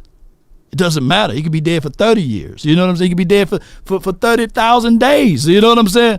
I still have the power to resurrect him. I still have the ability. And when we looking at this particular team, and somebody said, Claude, have mercy, you know. Yeah. He said, come forth, you know. He wept, right, John 11:35. You know what I'm saying? Stanley Cunningham. Yeah, he wept. He didn't even have to. He didn't have to. But why? Because of the conditions of what they was feeling, what they was going through. He didn't have to cry. He didn't have to shed tears. He didn't have to have liquid to come out of the eye. He had all power, you know? So that's just what it is. And that's just how it goes to a smaller level. You know what I'm saying? I'm not saying that Micah Parsons is the Messiah here. I'm not saying. Somebody say, Law Nation is over here saying that Micah Parsons got all power in his hand. He's going to raise up over Sean MCL and PCLs and ACLs, and he's going to be back on the third day. No. But what I'm saying is that emotions is a real thing, man, and you got to be human to feel it. And Parsons was going through it. Think about how many people we were down. Martin down. Law is down. You know what I'm saying? Overshawn went down, you know. Tom Landry rolling around in the ground. You know what I'm saying? The Cowboys just been a shamble.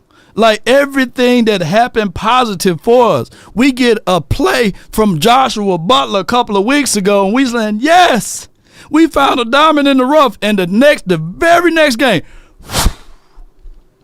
knees gone. You know what I'm saying? Like, come on, where they do that at, you know? The knees gone. You know, so it's just crazy. Yeah. So emotional damage. Yeah, so the last thing Parsons wanted to do was to shake anybody's hands and say, like Trey Henderson or whoever, let me swap jerseys with you, dog. You know, the last thing he wanted to see was Burrows. I love that even the little tap that he gave Burrows. He may get fined today. But I get what B Bird is saying. But at the end of the day, man, I like to see Parsons this way, opposed to being, yeah, everything is good. Yeah, you know. All right. I got from the 305. You're live on the Nation. Talk to your boy. What's good, Big Love? What's good? Not much, man. Not much. Yeah, man, you and these drops, man. You be going off with you and these drops, man. I swear to you, man. You better than the DJs out here with the drops, man. I tried to be, man, on the ones and twos, man. Yeah, man. But I got a couple things to say, man. First of all, I think it was a nice game for what we was at for the team. Right. You feel me? I think it was a nice game. Unfortunately, we're playing against one of the best quarterbacks and best receiver duels. So, give or take, any given time, I think if we was healthy, we would have won that game. Oh yeah, easily, at least by a touchdown or two. So I see the good things about the outcome of that game. Right. I see some things that we have promised in the near future. You feel what I'm saying? But to piggyback off what the last caller said and 100 before him. I mean, me personally, I think the Micah Parsons thing was for sure. For one, I don't. You know how I feel about Mike Big Law when I be calling him, man. I honestly think we should trade him. I just don't see what everybody else see. Even though he averaged, what 13, 14 sacks the last 2 years, right? 3 years. Yeah, he averaged that, right? But if you look at the film and you look at the teams that he was playing, I mean, was he playing against the top tackles? I mean, I know we played who were in front of you, right? But looking at some of the games, he don't even be playing against the top tackles sometimes when he getting these sacks. And this year he got 6 sacks. I mean, let's just say Monday game. Monday he got no sacks, no forced fumble. How many pressures he had, Big Law? You talking about Parsons? Yeah. Parsons. How many pressures he had Monday? I don't even think he had over 3. I don't even think he had over 3 pressures. He had 2 QB hits. He had 2 QB hits on the stat sheet. He had 0 across the board. Hits. Yeah, 0 across the board. And that's what we're gonna give $40 million to next year. A quarter. That's what we giving $40 million to next year. So. Boy, y'all killing me, Jones.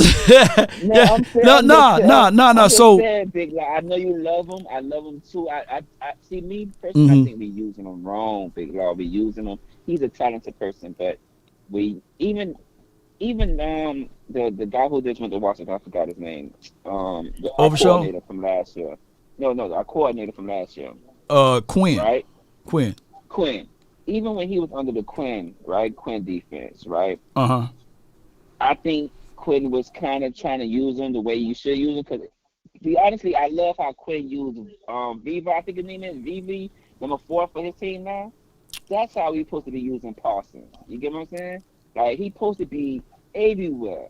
And you line him up just at Frankie, you talking about on that team, Washington team, Frankie Vuvu or Luvu. Vuvu, Lulu or something like that. Yeah. See how they, all right, so but you saw the game though. You saw the game. You saw the game with your eyes, right? And you saw how many times he was being held and no calls, right? And the other call, they had to call it. You know what I'm saying? So are you saying that basically try to figure out a way to get rid of that for the unknown, right? For, let's say, 2 first-round draft picks and a good additional third or something like that? I mean, me personally, yeah, I think that's how Herschel Walker. That's how Herschel Walker did to me, personally, because right now you get him while he's young. I think when he got 2 more years on his contract, like you said before when we had these conversations, you're trying to get a sucker to come in because like I said, me personally, he's not an AV down DN. He cannot put his hand in the dirt, AV down, and rush or even do run block. I mean, do against the run. You get what I'm saying? He can't even go against the run. So you paying $40 million for a rush specialist, a person who's supposed to come on third downs, because that's all I'm seeing him. You know what I'm saying? Rush the quarterback.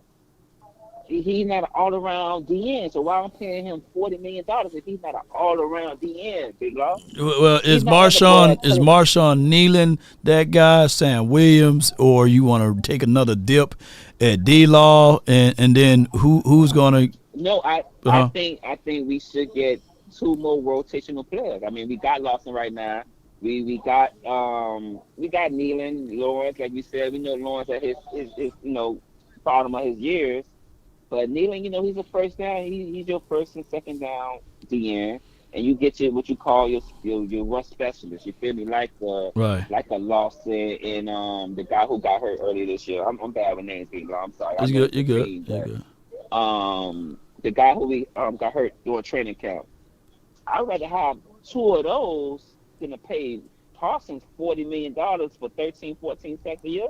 He's not a TJ Watt. I'm not paying him that. He's not the guy from Cleveland. I'm not paying him that. I mean, you paying him that law. Who consistently was getting double-digit sacks before Parsons arrived? For our team? Yeah, on our team. Just our team. Who's getting double-digit sacks? I think what Lawrence was averaging 10 sacks, right? 6, 7 sacks a season. Yeah, 6 or 7 sacks a season. 6, 7 sacks. Yeah. Well, no, we know that was one of our weaknesses. I'm not saying like we don't replace him. I'm just saying to put all those resources in. Would it be easier to just add to versus take away? No, I mean, how you gonna add to when you pay? He gonna be what? The cap hit. How you gonna? I mean, we talked about my guy. They done already did a way where we can get $100 million just by restructuring Dak Prescott contract, right? You got movable rooms and CD Lamb contract. You got a way where you can clip $100 million, bro. You got ways, whereas, that's why all those voidable years on Dak Prescott contract. I'm just asking though that just be careful, because what if we do all of that moving around? Because you know that same notion was when the Raiders got rid of Khalil Mack, right? Mm-hmm. Did they ever get another Khalil Mack? What have they done since Khalil Mack been gone? You're right, Law. I understand. You're looking at the talent purposes. You don't want to lose the man because of the talent. Right. I'm not saying about his talent. I understand he got talent, but the talent and the production does not match. And like I said, it might just be the scheme. It might just be our scheme. Yeah. He might go to let's say he go to Pittsburgh. He might blossom. He might be a damn 16, 15 sack player, a double-digit sack player every year because of the scheme, because of the right coaching. But this coaching or this coaching right here, I don't see him doing it because we don't have, like I say, we don't have the right coaches to put him in those positions to get sacks the way he needs to get sacks. You get what I'm saying? So I just feel like it's a waste of talent. Basically, it's just a waste of talent. I'm going to pay $40 million to a guy who's going to probably average 9 sacks, maybe 9 sacks. I'm going to pay. No. He's on pace. He's on pace after missing 4.5 games or 5 games, basically, of having 8.5 sacks this season, right? And that's missing 4 or 5 games. But I get where you want more, right? You want more of this. But I would say this though. If it's me, and not even and if it's me, I'm building. If it's me, I'm building around him. I'm adding more to. I'm looking at it from the aspect that he already said from his mouth that he's willing to take less money, right? So that's already a caveat that I said. Said why he said that. Why he saying that, Law? I'm sorry to cut you off. No, you good. You good. Because his stock is probably going down. The agent probably telling him, "Hey man, hey man, we might get this Jerry Jones contract right now while we can." Killing me, man. Yeah, it ain't look like you getting no pressures. I mean, he don't even get no pressures, Law. Like sometimes, like look at the game, it's like he's out the game. I've been looking at like. He too light in the ass, Lord. Excuse my language. No, you good. But that's what. That is what literally, what teams stay up all night to do, is to see how they can occupy and slow down Parsons. They're not staying up all night to do Marshawn Nealon. They're not doing that for Carl Lawson. They're not doing that for D-Law. They're not doing that for Chauncey. They stand and spend all night trying to stop number 11. That's what they're doing. But I tell you, go ahead. He gonna have to give us a sweet contract, bro. He cannot. He can't rip us with the contract, bro. If he's talking about taking a pay cut. If the contract right, I keep him if the contract right. But when we talking about breaking the bank and trying to be the highest DN of the league and highest defensive player, trying to break a record type, I'm not doing that bit, Law. Like we already made a mistake of signing a quarterback. I'm not gonna say a mistake of signing a quarterback.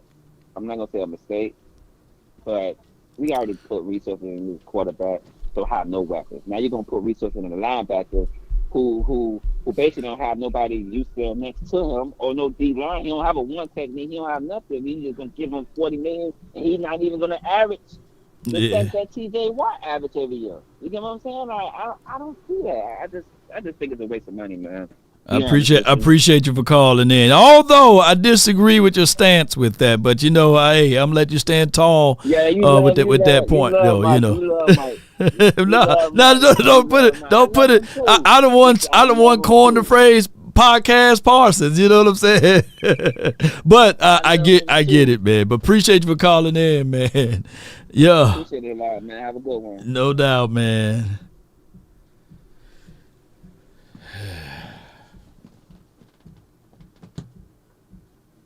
I'm gonna let Mario on, and y'all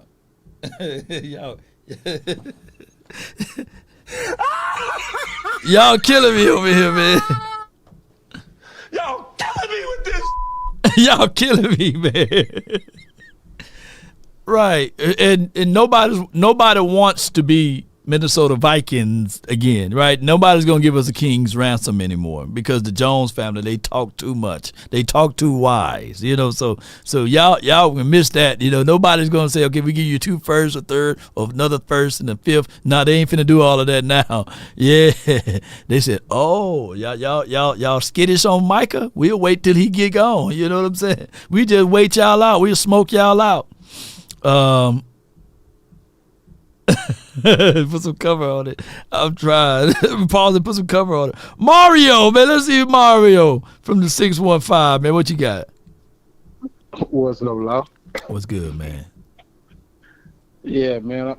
I hear everybody talking about trade Parsons, man. And I was on that train about 2 years ago, man, when I called in with you and your brother.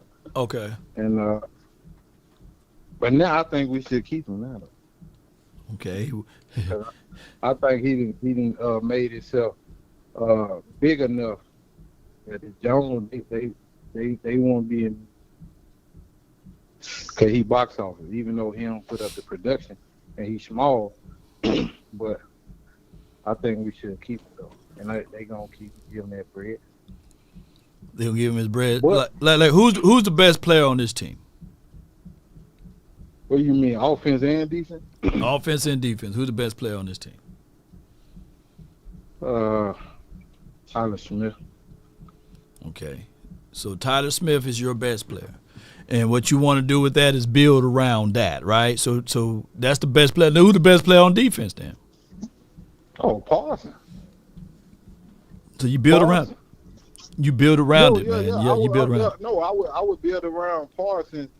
I'm saying I was ahead of the curve when I said he was too small to, get rid of him now. That was like 2 years ago. But now I'm saying he's grown on me. And the Jones want to be in business with that type of player because he box office, so he ain't going nowhere. So they can get that out, But I wanted to ask you a question because I also had another perspective back in the gap. I was telling you that if you look at now since Dak been hurt, it's like all the analysts, it hurt them to try to criticize other quarterbacks, but it's so easy to criticize that. Yeah. And I told you that if you criticize Hurts or Lamar, you offend the black population. If you criticize Allen and Burrow, you offend the Caucasian population. Okay. But are you seeing that, like, what's going on? Like, look how bad Hurts playing with Kellen Moore when Dak was just letting Zeke run, and Dak was like a second-year quarterback, and they were saying Zeke, but Saquon is out. He got more rushing yards than Jalen got passing yards in like 3-4 games. Yeah. Okay, so you saying that the major networks they are out to not criticize Josh Allen and Justin Herbert? What I'm saying, yes, what I'm saying is that this is why I knew Jerry would pay Dak, because when you a mixed race, nobody gets offended, so you can criticize a mixed race person freely without worrying about offending either side. You have to be trepidatious when you criticizing a black quarterback, and you gotta, proceed with caution when you criticizing a Caucasian quarterback. Explain Pat Mahomes. But Pat Mahomes is a unicorn. But if he was messing up, they'll criticize him. He messing up a lot. That defense helping him out. Yeah. But he's not messing up as in losing. Yeah. But if Pat Mahomes had like 3 years of just steady losing in the playoff, you able to criticize him freely. I'm not saying it got nothing to do with talent. Right. I'm saying that when you are in the middle, that's what the media like, because now we don't got to offend nobody. Yeah. I believe that Jerry gonna only deal with mixed race quarterbacks from now on, because that allow him to be the brand to get out there. Because when you criticize, you put everybody talking about you. No doubt, man. Mario, man, I appreciate you for calling in, bro. Yes, indeed. Yeah, bro, appreciate you, man. Thank you, bro. How about that? How about him, man? All right.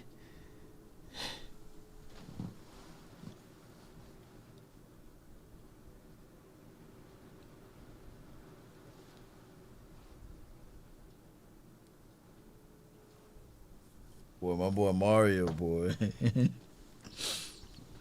We gonna fast forward to February. We go to Black History Month to have these conversations. All right, so at least he want Micah Parsons to stay, right? Oh my gosh, man. Hey, what do I got as the title today, man? What I got as the title on this on this video? Y'all killing me with this. Shit. Y'all killing me, man. All right, man. I got the 301, and we're gonna do this right here. The conference has been locked. We got the 301, and then we had the 774. But the 301, you're live on The Nation. Talk to me, man.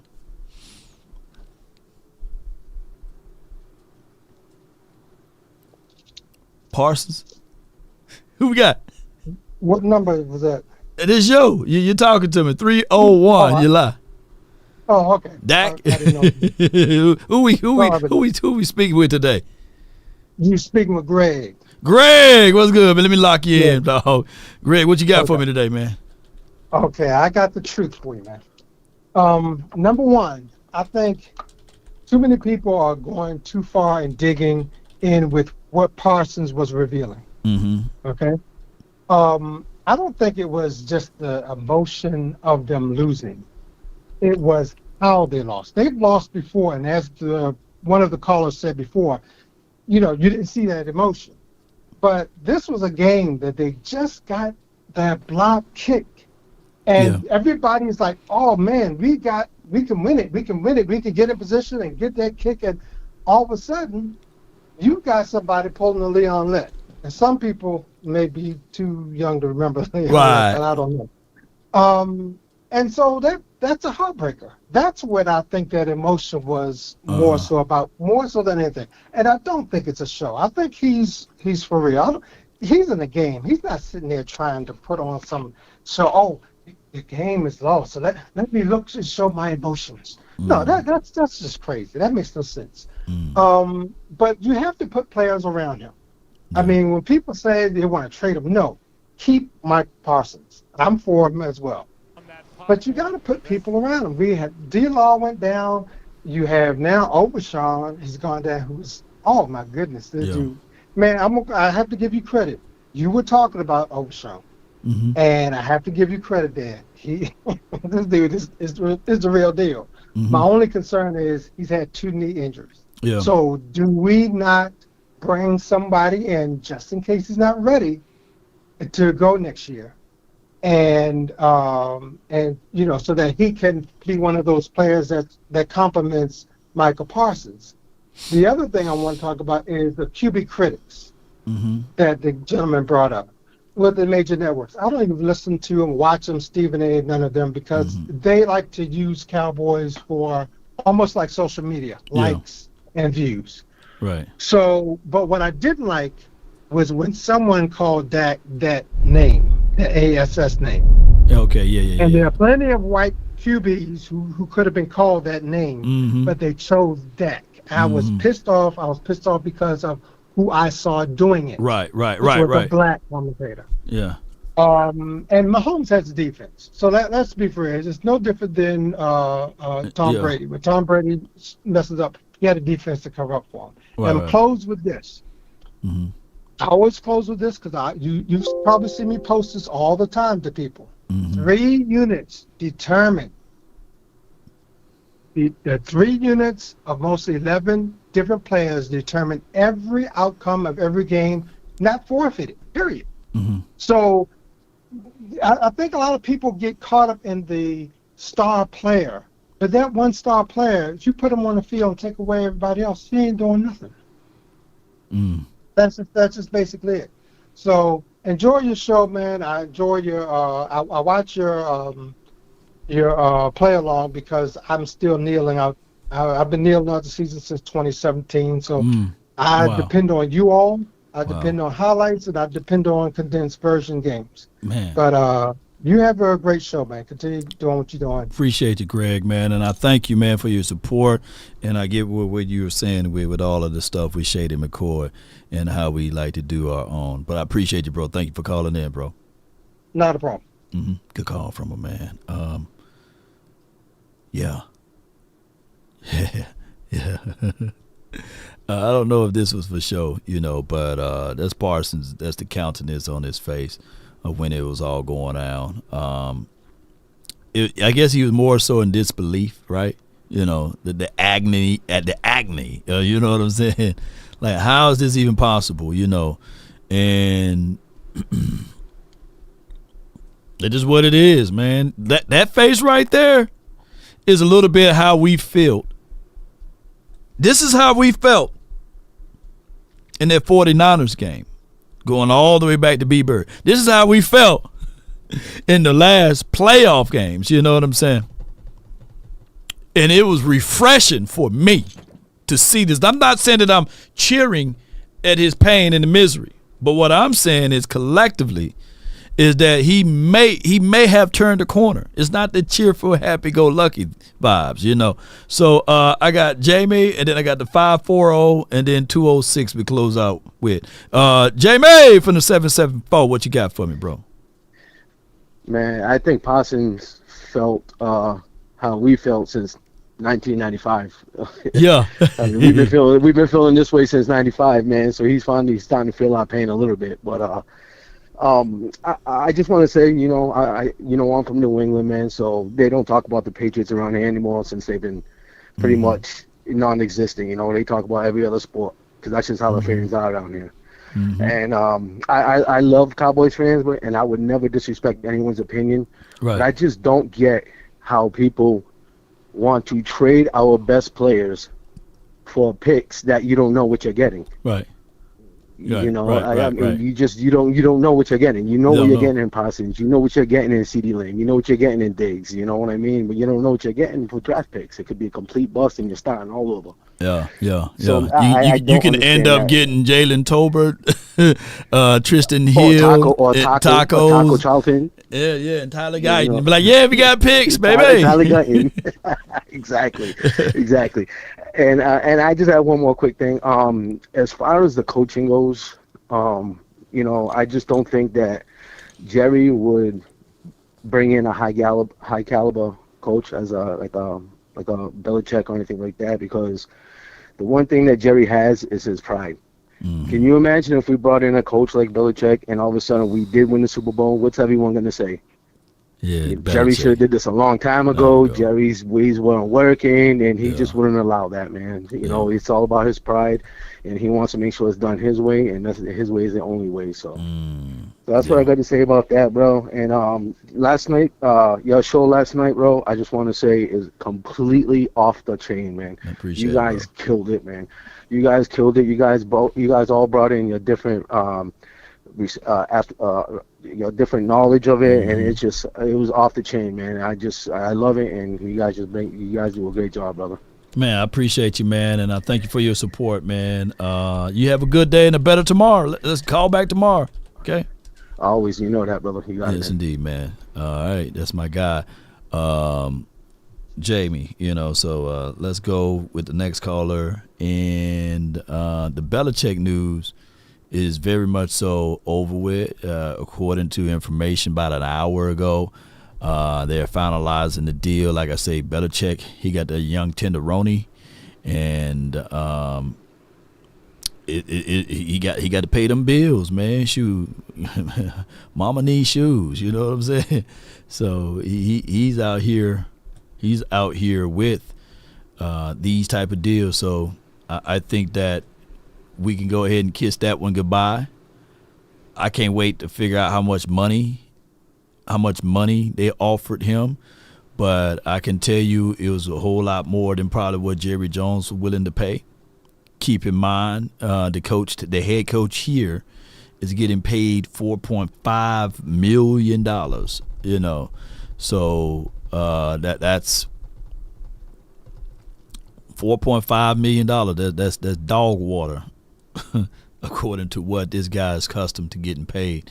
And he's not going to be the person that sit back and say, all right, I would get dog food money here and leave $10 to $15 million on the table where I can trick that money off to my Swedes, man. I can go I can show her the world. You know what I'm saying? So that's just how that goes. From the 540, you're live on the Nation, brought to you by Underdog, man. Talk to me. Hey, Law, what's up? I go by Bottom Line. Bottom Line, okay, yeah. Hey, I'm sick, Law, about that game last night, and I heard you on there, you know, when you were talking about the scriptures this morning, you know, the Proverbs 120. Okay. And wisdom is calling out in the streets. Yeah. And I think wisdom is calling out to the Cowboys and Mike McCarthy, and they ain't listening to it. They're not. You know, when you talked about him calling them 3 passes. Yeah.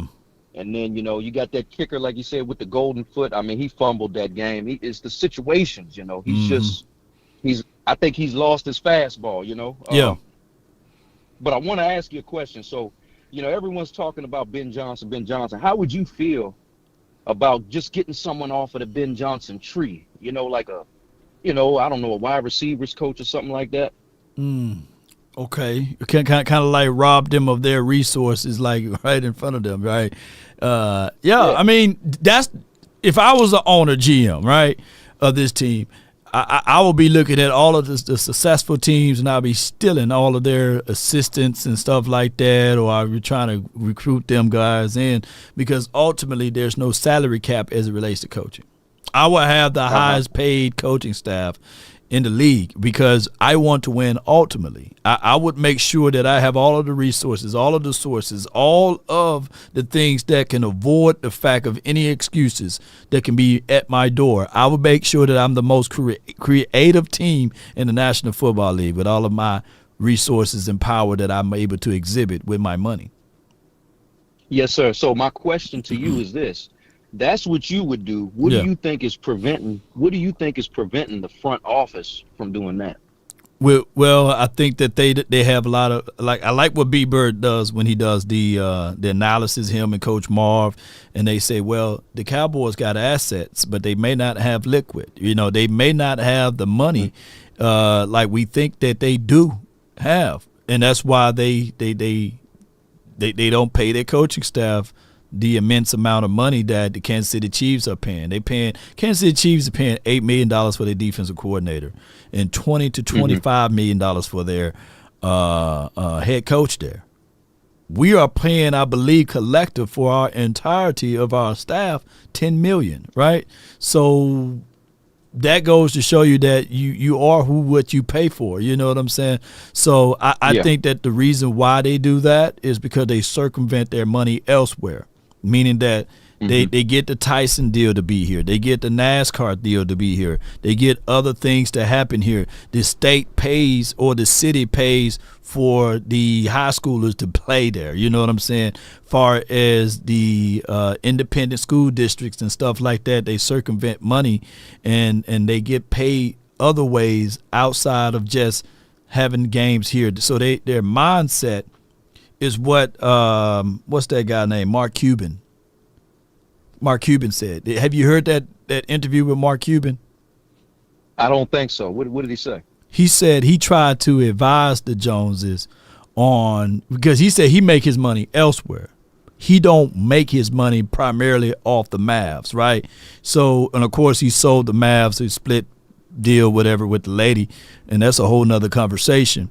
But the Jerry Joneses, they make majority of their money through the Cowboys, you know.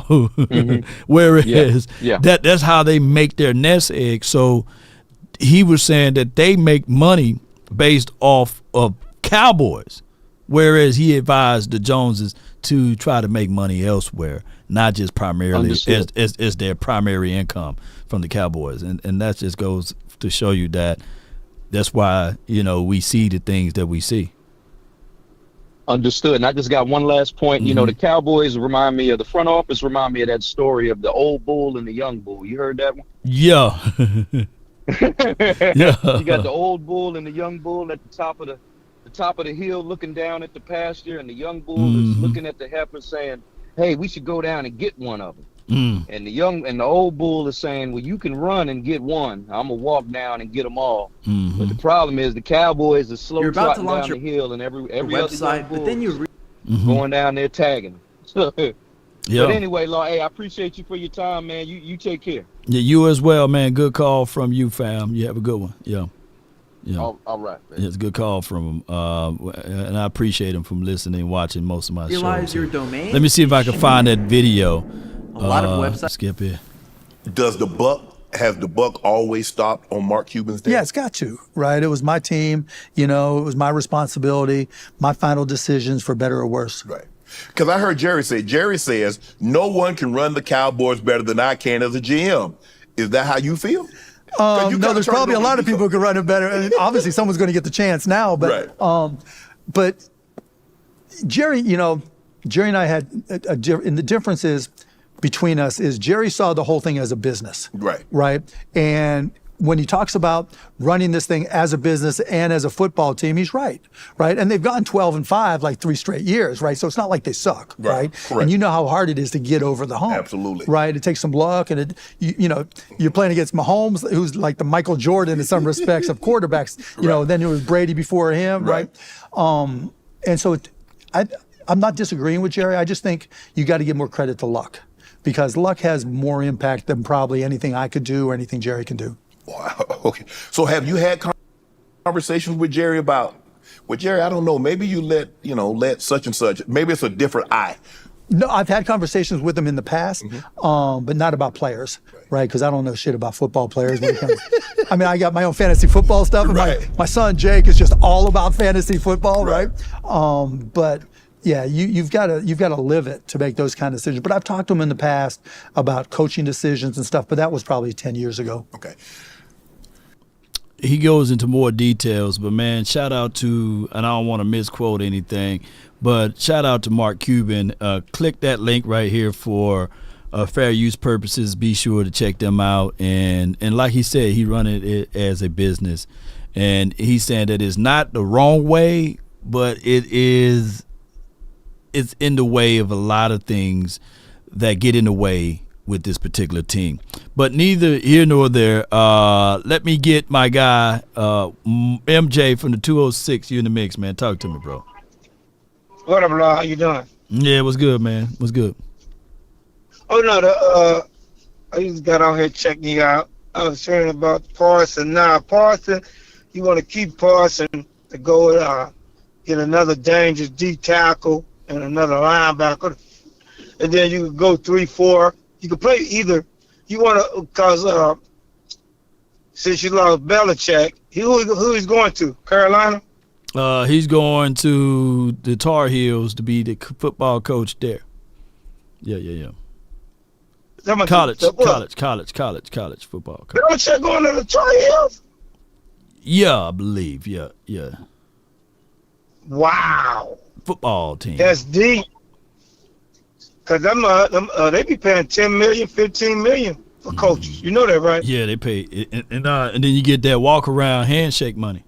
That handshake money is a whole lot. From the alumni. Alumni. Yep, the alumni. Yeah, you get the booster money. Yeah, you get that extra handshake. And then he have access to a whole bunch of other tenderonis. Oops, did I say that out loud? And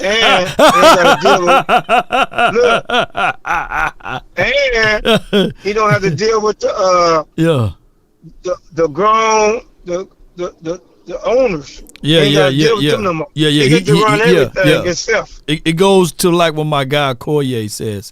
Would you rather be a king for a day or a prince for a lifetime? That's what happens when you go to college football. Prince for a lifetime. Yeah, prince for a lifetime, bro. No stress. He gonna go with that 3-4. He gonna. I give him credit.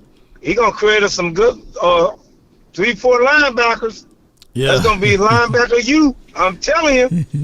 That's gonna be linebacker you for a lot of teams. Yeah.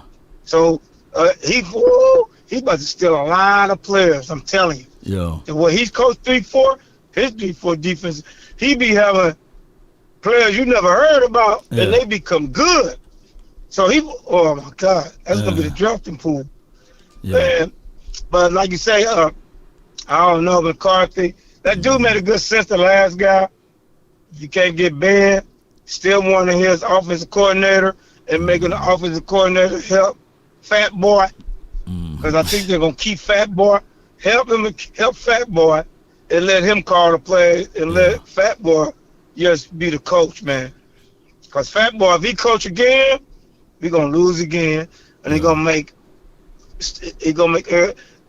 everybody everybody gonna really hate Dak Prescott. I'm telling you, if Fat Boy come back, don't run that ball, that play action with Dak Prescott, I'm gonna tell you something.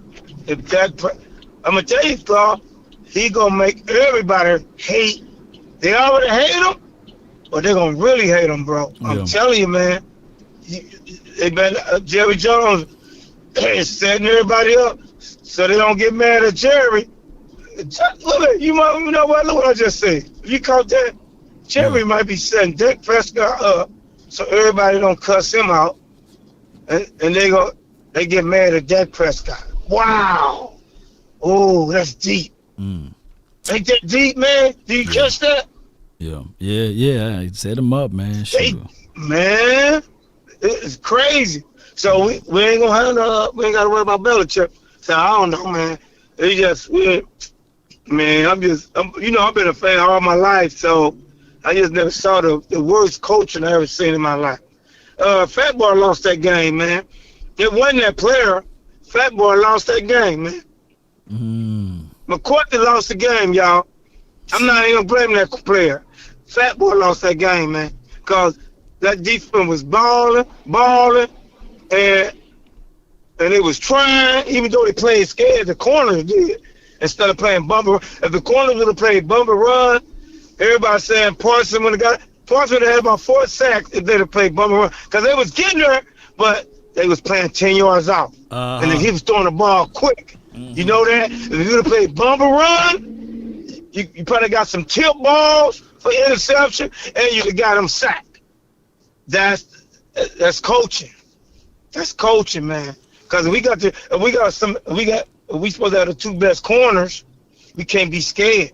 Right. All right, man. Mano on mano. Play corner. Parsons, I know you're gonna get there. Yeah, I'm gonna get there. Just play bumper run. If I was Parsons, that's what I would tell Parsons. If he listens to your podcast, tell Parsons dad, tell them damn corners, excuse my French, to play bumper run. If y'all get burnt, put it on me. Put it on me, man. Put it on me. Because if y'all play bumper run, baby. You know what I'm saying? And hold them for a few minutes, I could get them. No doubt. MJ, man, appreciate you. Thank you so much for calling in. Appreciate, bro. man. And how about them Cowboys? And tell them other fans, please stop. I think y'all been drinking, talking about trading Parsons. That one guy, get out of here with that foolishness, man. That's our best player on the whole team. Shut up. Salute. Salute, bro. Golly. That's MJ, man. Appreciate you, man. He said, y'all been drinking. Y'all been drinking. Yeah. So with all of that being said, man, I didn't have a good time today, man. I had a great time with you all. Although today been, one of those kind of up and downs with the phone calls today. I didn't know I was going to be live this long. But I can tell y'all, be sure, did I hit up everybody? As far as their super chats, did we hit up everybody? Let me know in the chat. It said Mike McCarthy had a presser. We'll review that. And we going and a little later on today, we got Cowboys Collectives. We're going to have John Machota. We're going to have Foots the King and the Attack on Cowboys, formerly known as Dak Attack. We will be live, I believe, 7 o'clock. They got the owners meeting. I believe the owners meeting is today here in Dallas at the Frisco location. So we will have some inside information on that too. And we just trying to grow, man. My main thing is to also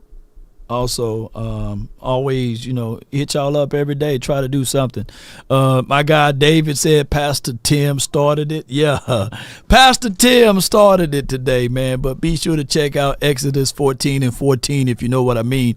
If we offended anyone today, charge it to my beard, not my heart. Y'all know how that goes. And on top of that, those, write this down, those convinced against their will is of the same opinion still, right? So my job is not to change your opinion, ladies and gentlemen. No, I'm not out here to change your mindset. Yeah. So on top of that, in departing, leave behind you footprints on the sands of time, right? But in actuality, if there's one thing a man should always do, it's mainly to himself stay true. Never allow someone to change your point of view, right? That's right. Unless what they bring or mean makes sense to you. Never judge a man by sight alone, nor by the height he has grown. And when speaking, keep it at a moderate tone, because raised voices only turn those hearts into stone. You see, in the beginning, it was, how about them Cowboys? The morals of life: live, love, and respect for another. Then there are those who will try to be smart. They would take the decent man to alter his heart, to seek to rip him apart. Those, man, you should never call a friend, because they bend the lies around the truth until it meets therein. JD from DC says, until we meet, bro, have an awesome day. Yes, indeed. Action Pal, let me get one of them. Come on, baby. Bricks, come on. From the Lost Shop. Oh, yeah. I meant Rogue Shop. Yeah.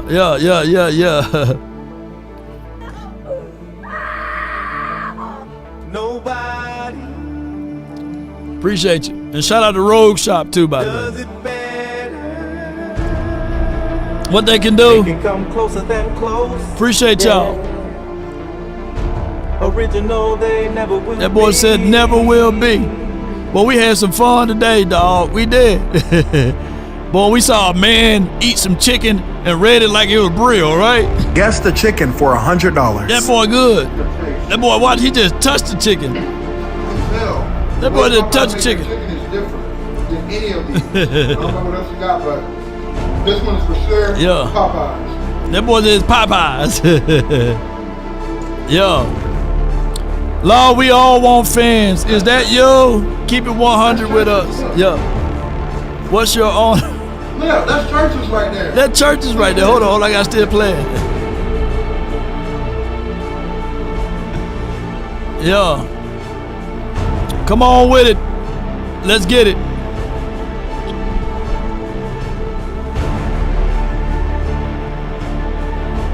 Okay, Jay Lombardi says, all we want you to do is keep it 100 with us. Yeah, I'm going to try to do that. Don't sell us dreams like Jerry. I try to keep it 100 with y'all. I do. Yeah, the distance traveled is still the same. Whether you're 12-5 or 5-7 right now, or 5-8, right? 5-8. The distance traveled is still the same. Right? That's all I'm saying. Yeah, we the only nation having civil war with the Cowboy Nation. Yeah. And I say that a lot of times, that the Cowboys are the great divide, like the ice cream. Right? Yep. But I keep it real with y'all, man. I'm real the way I walk. Hey, the only reason why people like this song right now.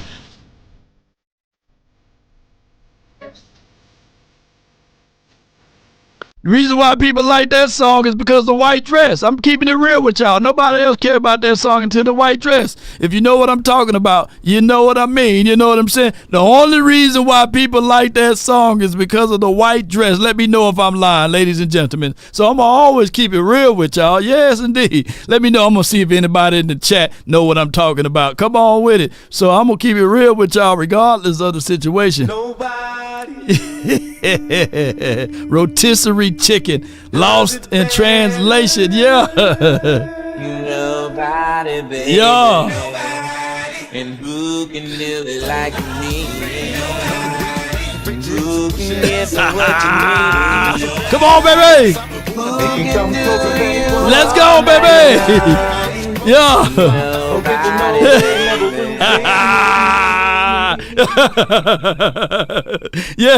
Yeah, baked chicken. Look, everybody say, yeah, Lord telling the truth. That's the only reason why that song is popular, is because a white dress. You know what I'm saying? That mug went super ultra viral now. You know what I mean? If it wasn't for the white dress, we don't know.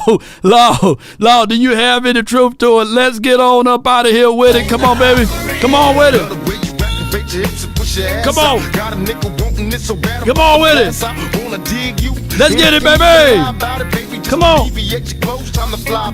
Yeah, one day. In the words of prime time for your mind.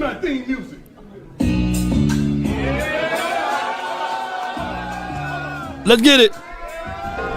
And roll those credits. So I told you I'm real over here.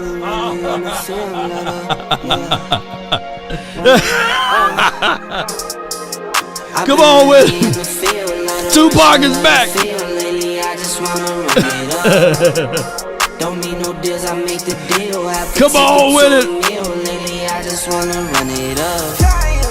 Somebody said, man, I'm gonna rewind and go watch that. Yeah.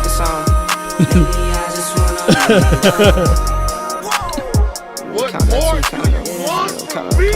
Lately, I just wanna run it up. Need them ones, I need them fives, need them tens, I need that change. Till the same, losing side. Greens and pinks, it's all the same. I still come on, baby. They say, Law, you a wild man. Yeah, Law, you wild over there, man. I'm with Bay, yeah, I'm with Jay, yeah, I'm with Chuck and now. Come on. Who with Law, baby? Now it's about loyalty. You switch sides off for the bag, and that's worth more to me. I mix Nike with designer, I experiment. You just rock what's on the shelf, and I'm not feeling it. Search for the one, but baby girl, it's nothing real as this. Can't trust a soul, I keep a hammer, call it too legit. I be really feeling. Come on with it, B-Bird. JD from DC. Appreciate y'all so much, man. I make the deal, I have to take it to a meal lately. I just wanna run it up. Yeah. Kinda check the song. Lately, I just wanna run it up. Count that too, count it. Lately, I just wanna run it up. Yeah. I just be off the dome. Come on. I never own no chrome. Come on, baby. Too many foes and clothes. I be at home alone. I be on road alone. Yeah, I've been really in the field. Oh, here we go. Come on, baby.